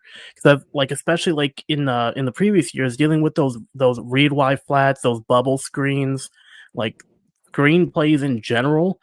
Like being able to actually take like a cloud flat that normally sits 5 yards off the line of scrimmage and bringing it down to the line of scrimmage to cover that line is just amazing, and I'm really happy they added this in. And the ability to take away a on the fly, take away a corner route that is probably coming, just by stemming up that seam flat a couple yards to take that away. Having that ability on defense on the fly, much like offense has their route stemming for their receivers, it's a game changer, and it's amazing, and I'm glad they added it in. Yeah, and it works the exact same way. So you pull up the DB assignments, and you click on the one you want. You hold L1, and you move up and down just like you would on offense. Yep, and it's just fantastic. All right, so this is something else. I'm not 100% sure how I feel about this. So I'll just read it here. So we made a priority this year to take defense back play in college football 26, even closer to the action you watched every Saturday. That means smarter coverage reactions, more meaningful leverage battles, deeper risk versus reward mechanics, and the excitement and challenge of authentic one-on-one matchups. Excuse me. I played Travis Hunter at last year's media event playing college football 25. He shaded inside on me pre-snap and got beat. He turned to me and said, "I know it's a low chance to get beat with shade, but I'm selling out here." That moment stuck with me. Shading is about positioning. Selling out is about commitment. And that mindset helped inspire what became Route Commit. One of the biggest new additions to coverage gameplay this year, Route Commit, lets an individual or your entire secondary aggressively jump routes based on the read of the offense. In pre-play, press R1, then left or right on the stick, and your entire coverage unit will aggressively break toward either inside or outside breaking routes. Guess right, lockdown, or strapped, as the kids say. Your defenders will jump the cut faster, stay tighter through the breaks, and squeeze passing windows shut. Guess wrong, it's costly. Defenders will react slower, take exaggerated false steps, and give up separation that turns short gains into explosive plays. Route Commit adds a new layer of defensive strategy. Now you're not just covering, you're declaring intent, like run or pass commit, but for coverage. You're telling your opponent, "I know what's coming and I'm selling out to stop it." It rewards film study, disguises, and guts, and when you guess right, there's no better feeling on defense. With Route Commit leading the charge, we knew man coverage needed to feel tighter, more authentic, and more rewarding for players who pride themselves on shutting down the perimeter. This year, the man-to-man game is much more varied. Elite corners like Leonard Moore will mirror receivers closely, breaking with quicker timing that feels earned, not scripted. Facing top-tier receivers like Jeremiah Smith or Ryan Williams, you'll still feel pressure, but the battle is fair. Winning means your leverage, timing, and positioning were all perfect. Losing means the receiver earned every inch of that separation. This improvement in man coverage means you can confidently call man, shade inside, use Route Commit, and feel you're playing real football, not rolling dice. So, two things here. I'm probably never going to Route Commit. To me, it's like run committing. It's like there's a chance that you're right, but if you're wrong, you're screwed. Now, I will counterpoint. Don't like this. Counterpoint. I see a couple instances where you would route commit. And here are those instances. If you see shotgun empty quads, I am route committing a drag route on that second receiver. Because he is always on a drag route in empty quads, regardless of what you call it. There's one empty quad where he is not. And that is the 4 verts out of empty quads. But 9 times out of 10, that second receiver next to the tight end is always on a drag route, unless changed otherwise, but almost everybody leaves him on a drag route. Another instance would be the majority of empty plays has that player on a drag route. So you can almost always route commit a drag on that receiver on most empty formations that you see.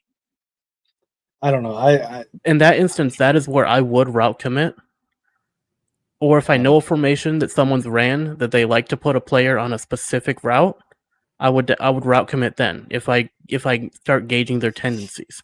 Now there is a chance you'll be wrong, and it's, as I said, it'll cost you if you're wrong. Kind of like run committing in previous games where, you could still kind of guard the pass on a run commit, but it's not going to be as tight as if you just pass committed. Right. Same with pass committing on a run play. If you pass commit, you're not going to have as good of run defense. Right. But, for example, if I see empty quads... The route committing seems even more... it seems like you're specializing even more. Like run Right. and pass committing, like you're committing to it being a pass play. It could be one of like 115 different pass plays that could be in the playbook. Right. But your route committing, you're saying that I think it's going to be one of these 17 plays in the playbook on that particular receiver. I just Right. it feels way too zoomed in for me. The one time that I for it to be a payoff. And I think my example would be a good example of when you would where it would be beneficial to route commit. Like if you see empty quads, you know that 9 times out of 10, that slot, that receiver next to the tight end is running a drag. 9 times out of 10, Yeah, but that's what he's doing. For me, this will come down to also what I was talking about with the stemming zone depths. Yeah. Once I see your empty set, like how you're lined up. Yeah. I'm adjusting my line, I'm adjusting my backers, I'm adjusting my cushion or press, I'm adjusting shading inside or out. It's like I'm already doing so much that I don't know that I would want to sacrifice potentially wanting to do one of those other safer adjustments that I want to do in order to maybe route commit on one particular receiver that you may or may not even throw. It would definitely be something that you would have to look at their tendencies and see what they're doing. If you know what they like to do on certain plays and you remember what formations they ran those plays out of, then at that point you can forego some of the safety adjustments to like, especially if it's on a favored receiver or tight end, to route commit for that play, because then you could potentially take away their favorite target and force them to get out of their box. Right. Now on to the next point though. Man coverage is fixed. At least in the beta that I played, man coverage works the way it's supposed to. It's no longer a liability. Well, here's the thing. It wasn't always a liability. Now, currently, the biggest liability is zone coverage. Man coverage from jump has always worked. The only issue that you had is when you tried to like align a specific way outside of the default alignment. That's when you saw some buggy events happen. But if you stayed in like man coverage would get beat on certain routes a lot easier than they should have. Right, like especially like hard, like the man coverage AI logic and their ability to stay with their assignment is much improved. That's good. All right, so let's see, leverage game. Completely reworked leverage and how it affects route outcomes. Now, when you align inside or outside shade, it directly impacts your defender's ability to cover. If you hold inside leverage and the wide receiver runs a dig, you'll stay tight and compete aggressively. Lose leverage, you're still in the play, but you'll feel the urgency to close the gap. Previously, DBs sometimes gave up unrealistic separation. That's gone. Positioning now feels powerful, rewarding pre-snap reads, strategic alignments, and adding depth to your matchups. Every snap is now more tactical, every coverage call more intentional. This is how real college defense thrive. Assignment-driven football where angles and positioning rule the day. Shading coverage matters more than ever, pairing directly with route commit and leverage to create a complete defensive toolkit. Shade over the top, you'll gain cushion to protect deep. You'll also see sharper cuts separate underneath. Shade underneath, you'll clamp down hard on. So it's shading is basically what it is now. It's just, again, improved AI logic. Yeah. This right here upsets me. This is the most important thing that they've added in my opinion. They could have literally just done this, and it would have been fantastic. Right. But I am severely disappointed that it only applies to AI opponents. It should, in my opinion, affect all defenders. If you want to user a DB or a linebacker in pass coverage, you should be under the same requirements that if you don't get your player to look at the ball, then it's a swat. It's not an interception. Blind interception should not be a thing, regardless if it's a user or a CPU opponent. Yeah, I don't agree with that, but that's beside the point.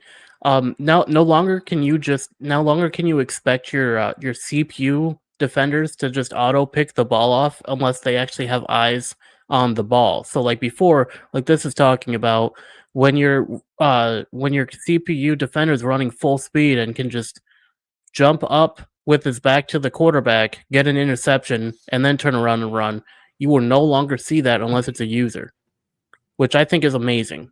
I like that because now it does also put some it does give a negative to those who don't user the DBs, but it also evens out with the fact that those who do user the line are gonna have a lot more tools in their tool belt to get through. Yeah, But but it it was does give already heavily a weighted in favor of secondary players over line users already. The gap that was shortened with the new tools that they gave to the D line didn't need to be then re-extended by buffing the secondary players. This is supposed to be realism, right?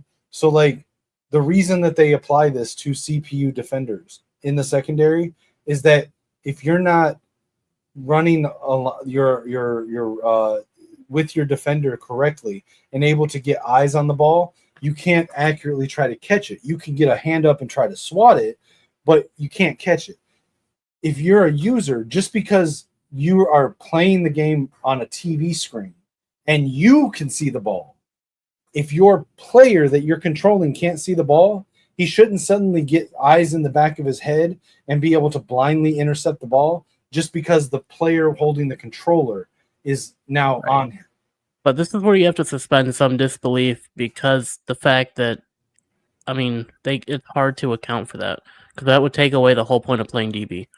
No, it wouldn't, because in the next section right here, they've improved the ability to SWAT. So now if you're playing a DB and you're in good coverage, you just have to be able to read whether or not you should go for the interception or the SWAT based on the situation that you're in, and if you have leverage, if you've got good coverage or not, if your player can get his eyes around or not, and choose the right one instead of just saying, "Hey, go for the pick every time because you can make blind interceptions."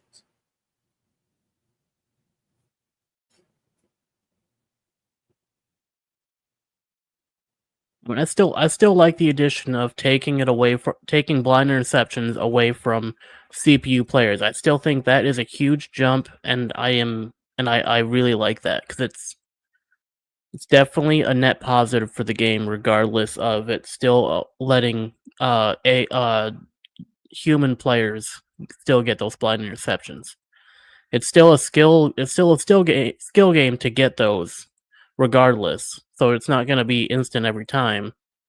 But yeah, I'm still happy they took blind away from. I mean, I'm happy they took it away from CPU defenders. I'm just saying it should be applied to all defenders, user or CPU, because again, they improved the SWAT. So now it becomes a thing that you need to, as a DB player, you need to be able to read whether or not you should go for the pick or go for the SWAT.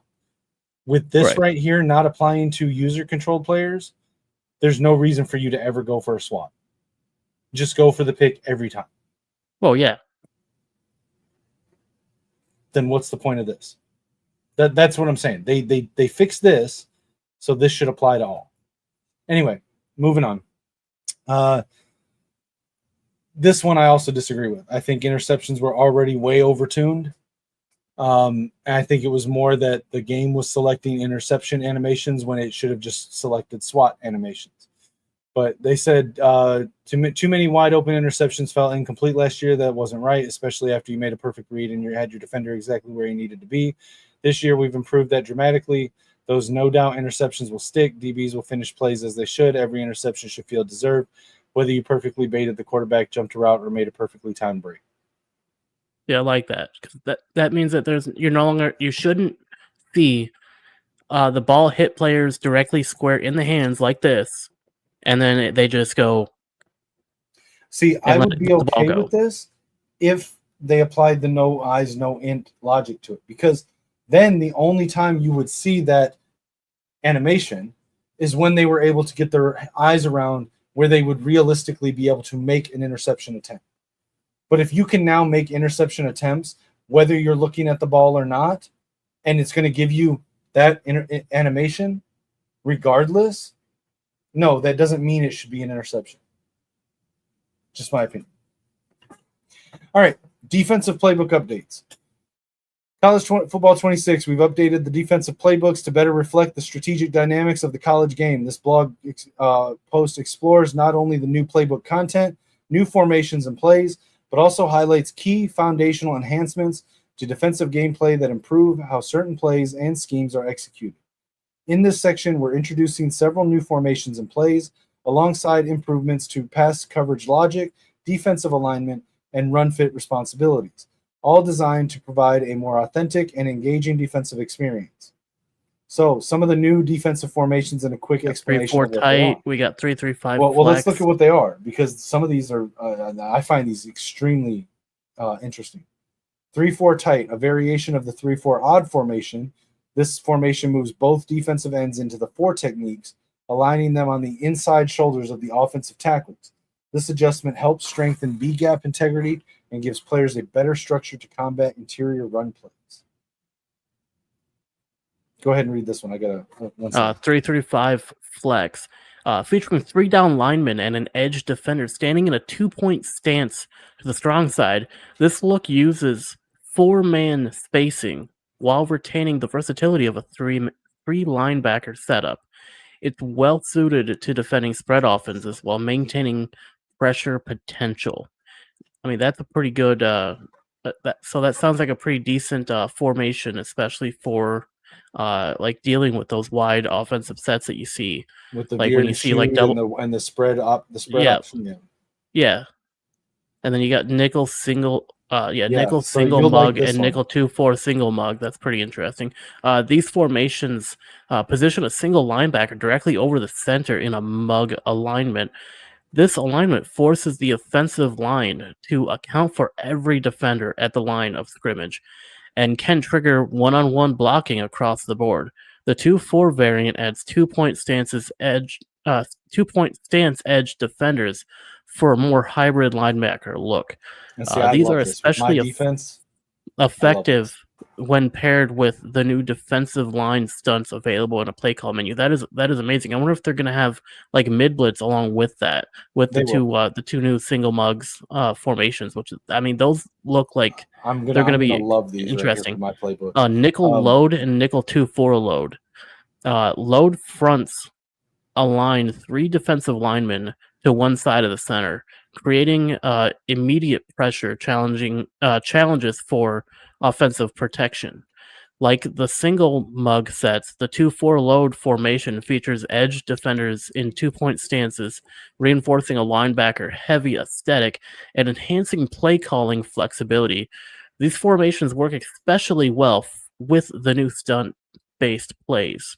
Here's some formations that are returning to college football that were not in college football last year, but were in Madden. Nickel 2-4. We got nickel 2-4. We got nickel 2-4 double mug. We got dime load week, which was formerly dime sugar week. Which I mean, that's an interesting thing to have bring back. And the new defensive plays we got. These are the plays. Hold on, these are the plays that I was talking about earlier that have stunts and twists automatically incorporated into it. Oh right, yeah. I mean it's good to see those to where you don't have to set them automatically. I'm telling you right now, every single one of these will be in my playbook. Oh yeah, for sure. I mean, I don't see any reason why they shouldn't be in a defensive playbook. Like specifically, like these should be in every defensive playbook. Especially if you're making your own playbook, I would just add these in. It's a no-brainer. But you've seen the defense I run, which is a variation on Jesse Minter's Amoeba defense, his version of the Wink Martindale style, and this fits perfectly with what I do with that defense. And then you got one double slot, one double tight end. Concepts. These are new bracket coverage concepts. Yep.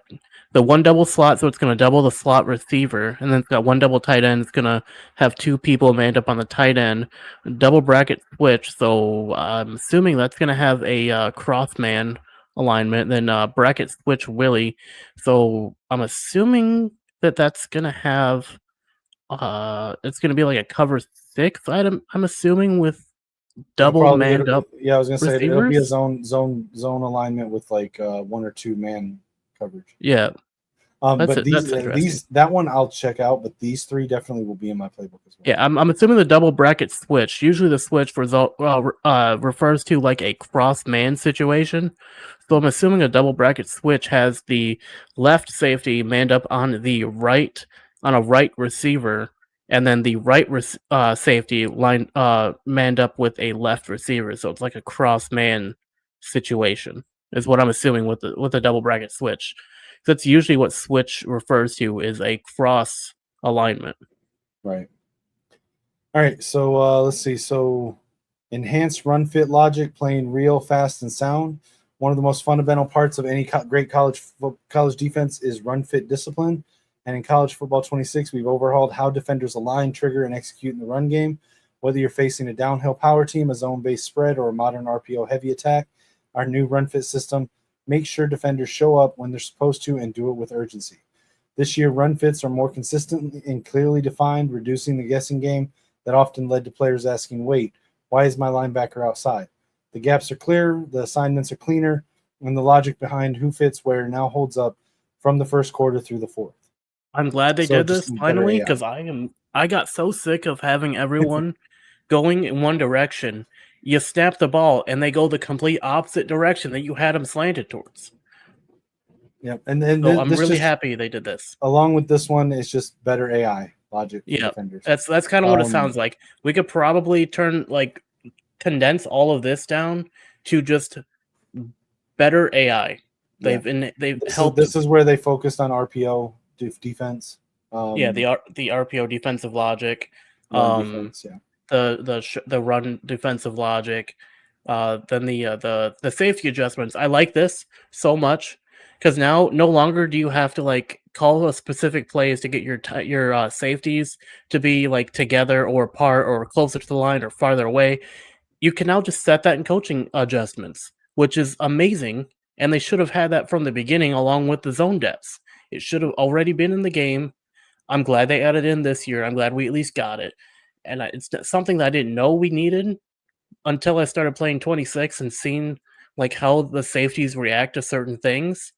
It's something we desperately needed from the get, and I'm glad we have it now in 26. I'm interested to play with it to see how it actually works in a real game situation. So, I mean, that's definitely a net positive for the game.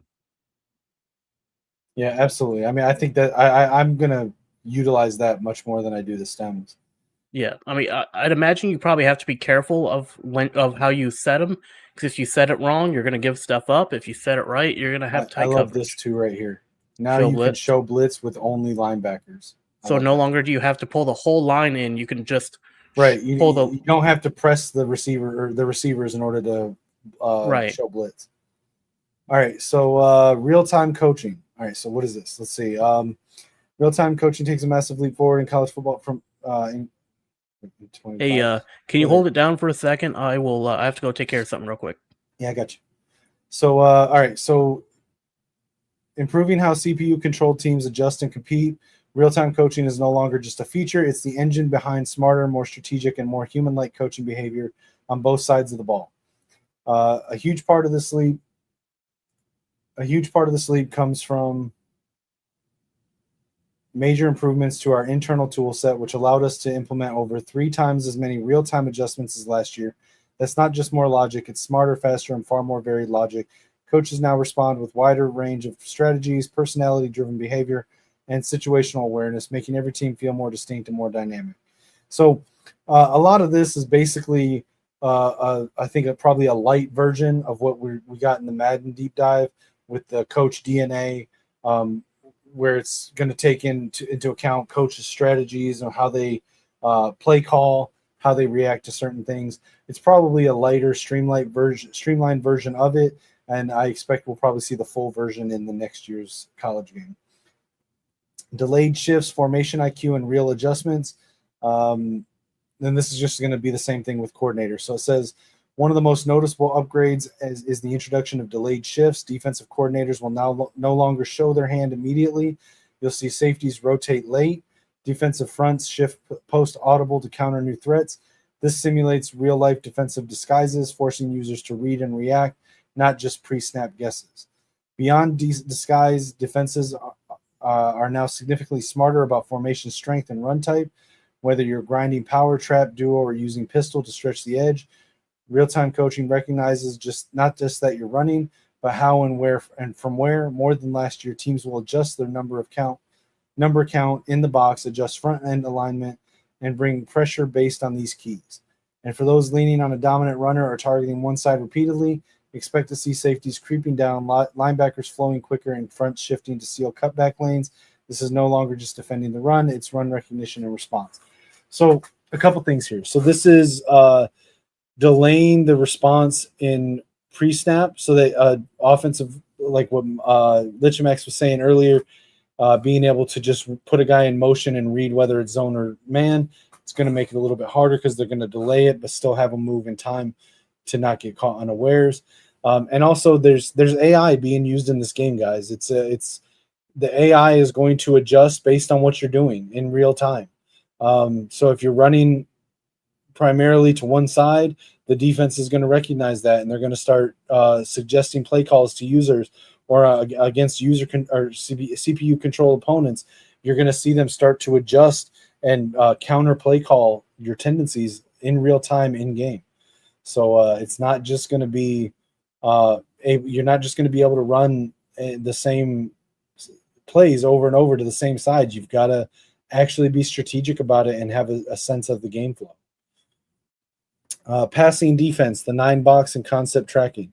New in College Football 26 is the 9-box, a spatial backend intelligence system that tracks where you're passing and game is attacking. Using this, defensive AI now understands not just where you're throwing, but also what you're throwing. This fuels pass concept recognition, meaning the CPU knows if you're leaning on flood, mesh, or smash, and will start dialing up counters. This also powers a new layer in coach suggestions where concept counters are intelligently surfaced. If flood is killing a defense, look for a call that directly attacks the route combo, not just a generic zone shell. The goal, give players access to the same in-game adjustments any real coordinator that would consider. So again, same thing as what I was just talking about, just on the defensive, or on the pass defense side. This year, still just year 2 of real-time coaching, but already it's reshaping how computer opponents think, adapt, and challenge the player. From delayed pre-snap shifts to formation-specific run fits, threat recognition, and targeted countermeasures, real-time coaching is evolving into the foundation of authentic, adaptive college football gameplay. And we get it. You're talented players. Will you find some way to attack it? No doubt, but this is a major step forward. Year 2 marks a significant investment not only in AI sophistication, but in delivering a CPU experience that pushes back, adapts, and holds up to the depth and skill of today's user. This is about making every snap matter. Whether you're playing against a rival, grinding through Dynasty, or just testing yourself against the game, and it's only going to keep growing. All right, so little things that have been implemented. Switch stick visual change. The pre-play movement from Madden 25 comes to college football along with new enhancements. Pursuit has been tuned. You will see players with low pursuit ratings unable to properly judge speed and take it's supposed to be poor tackle. Poor I think routes. that's supposed to be tackle. Or speed and tackle. Okay. So CPU quarterbacks getting out of fakes earlier in play action. So I like that a lot. That's huge because in the previous game, it felt like running play action. Sometimes your offensive line would just be a freaking turnstile, like, and your quarterback could not adapt to the pass rush. So being able to get out of the animation quicker. And if you canceled the animation, it was more of a detriment than if you just continued through with it. And you really had to read the defensive line of when you should cancel the animation and when you should let it play out. Because sometimes the act of playing out the animation caused a late block that you needed to be able to get the play action off. Whereas if you cancel it early, you miss that block timing and you end up getting sacked because of it. Right. So it also says in the passing game, we have extended our bullseye accuracy system from last year. In College Football 26, you will see a much wider range of slightly inaccurate passes. Oh, that's that's not good for you. Well, no. The counter for that, though, is that the receivers, at least from what I played on the beta, the receivers are much better at catching the balls and extending for the balls, jumping Right. for the balls, to going up and getting the 50-50 balls against defenders. The receiving logic is much better. So if we're sitting here in CFB 25 and we've got the quarterback accuracy going down a little bit for inaccurate passes, but we got the receivers coming way up here for catchable balls, I'm okay with that. Oh, okay.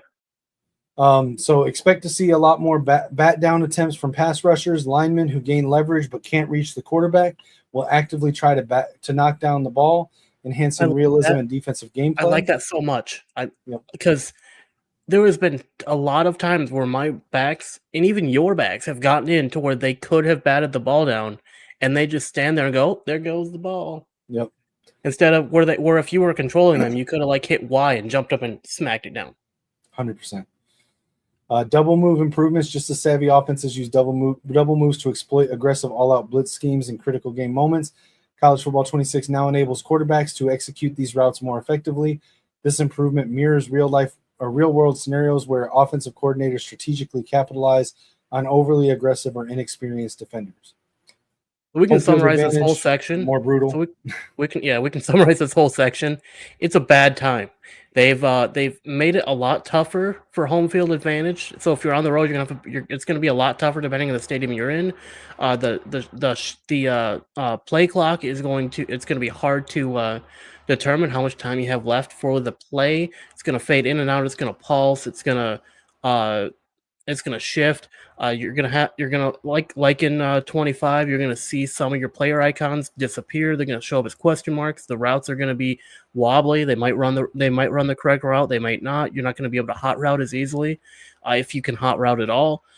You're not gonna be able to audible as easily if you can audible at all. It's just gonna be a much more difficult game on the road than it has been in 25. Okay, so we've got a couple things here that I think we're both gonna like. One, I suggested earlier, not knowing it was going to be in here. The other is pretty nice. So first of all, where you line up matters. Hot route disruptions now come with added context and depth. They scale based off on your receiver's distance from the quarterback, meaning wide receivers lined up furthest away are impacted the most by crowd noise. The deeper your route concept, the higher the risk of miscommunication and confusion. Pre-snap adjustments feel situational, exactly as they do on Saturdays. You'll think twice before checking at the line, and you'll work harder to maintain composure. So as I explained earlier, if you're a running back that's standing 2 feet to the right side of the quarterback, you should not have trouble being able to hear him on a hot route. But if you're the boundary wide receiver that's all the way out 3 yards or 3 feet away from the boundary out sideline, you're going to have a harder time. Makes sense. But they've also implemented a chance to silence the crowd. I'm happy you make big plays. So much. You finally have a fighting chance on the road. You're no longer just screwed if you're on the road, because you can now actually, if you can get a big play off under those conditions and then capitalize on the following play. Yeah. Then you can quiet the crowd down and make it easier for you to play moving forward. And this is so cool because it is realistic. Like if you're in the crowd and you're going crazy, and then the visiting team pulls off a 35-yard run, it takes the wind out of you for a minute. Here's a good example of silencing the crowd. Ohio, Michigan, 2024 game. No, not even 2024. Go back to the 2022 game. Go back, 2022. When Donovan Edwards hit his second 75-yard run. Oh my God, it was so silent in that stadium. It was nuts. All right, we didn't forget the kickers. This year, we've completely overhauled the pressure kicking experience in hostile environments, especially during night games and intense rivalry battles. That's the thing.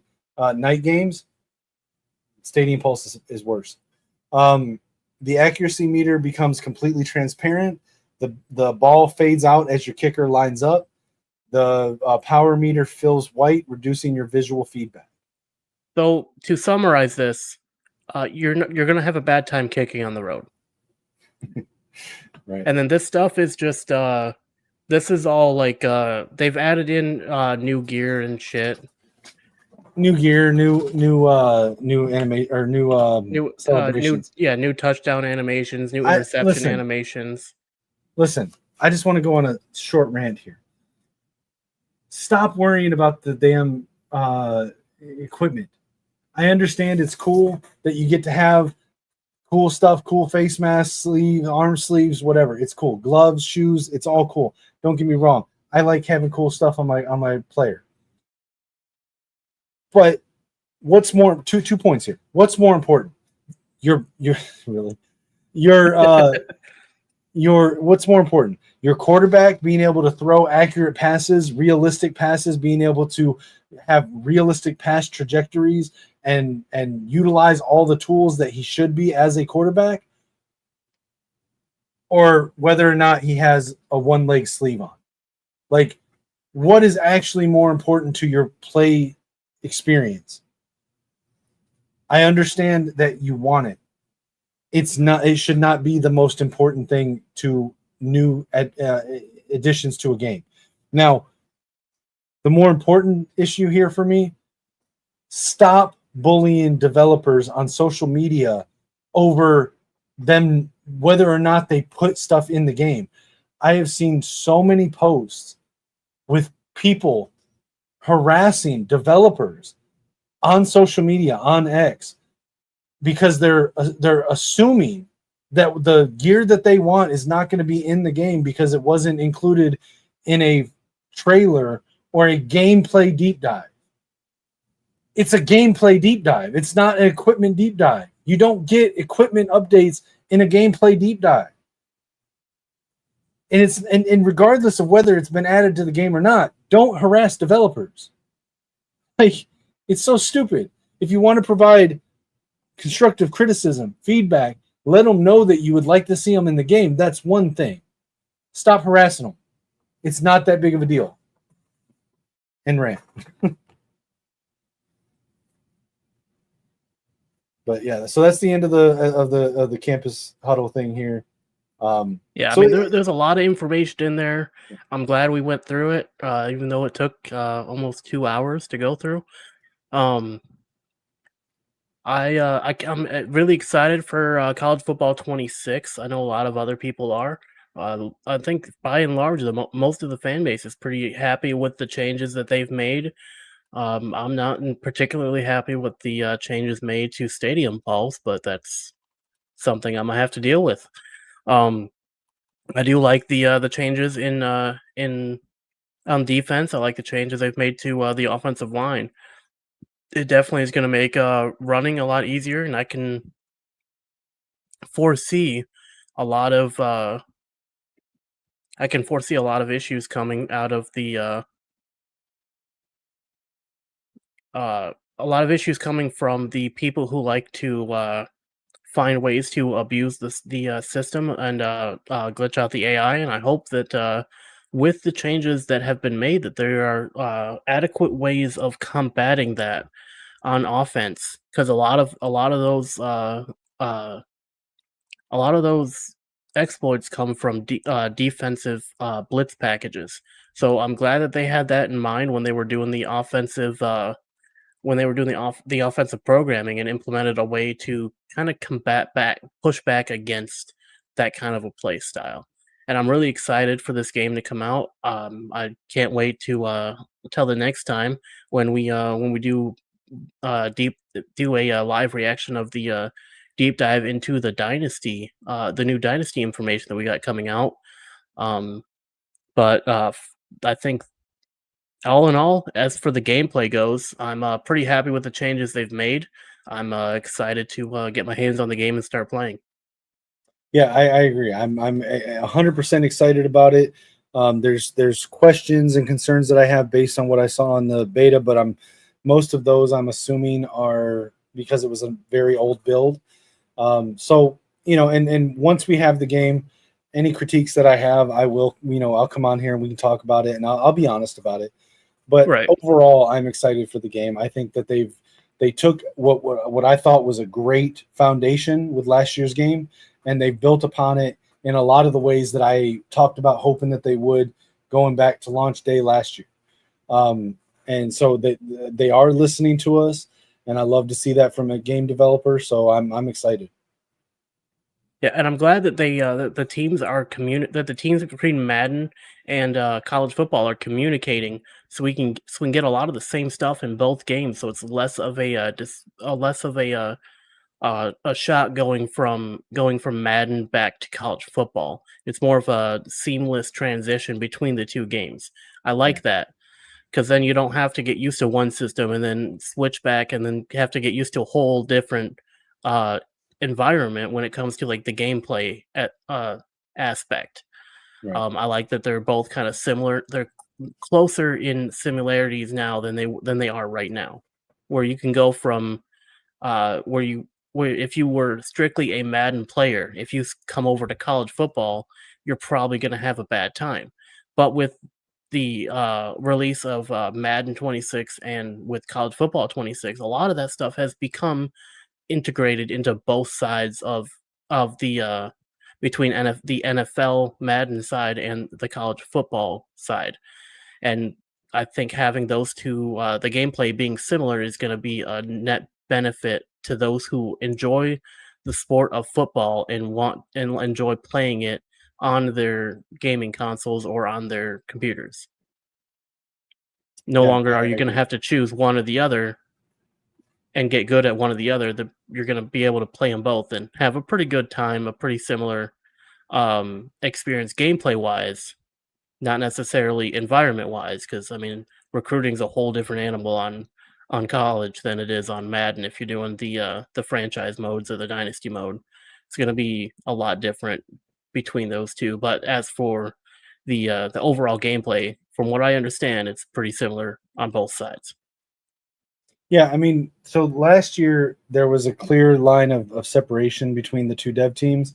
This year there is still some separation, but a lot of the lead developers are working between the two so that there is a so that they want each game to feel like its own game, but also there to be enough similarities, like you said, that it's a seamless transition to put one down and pick up the other and play it, and not feel like you're playing a different game.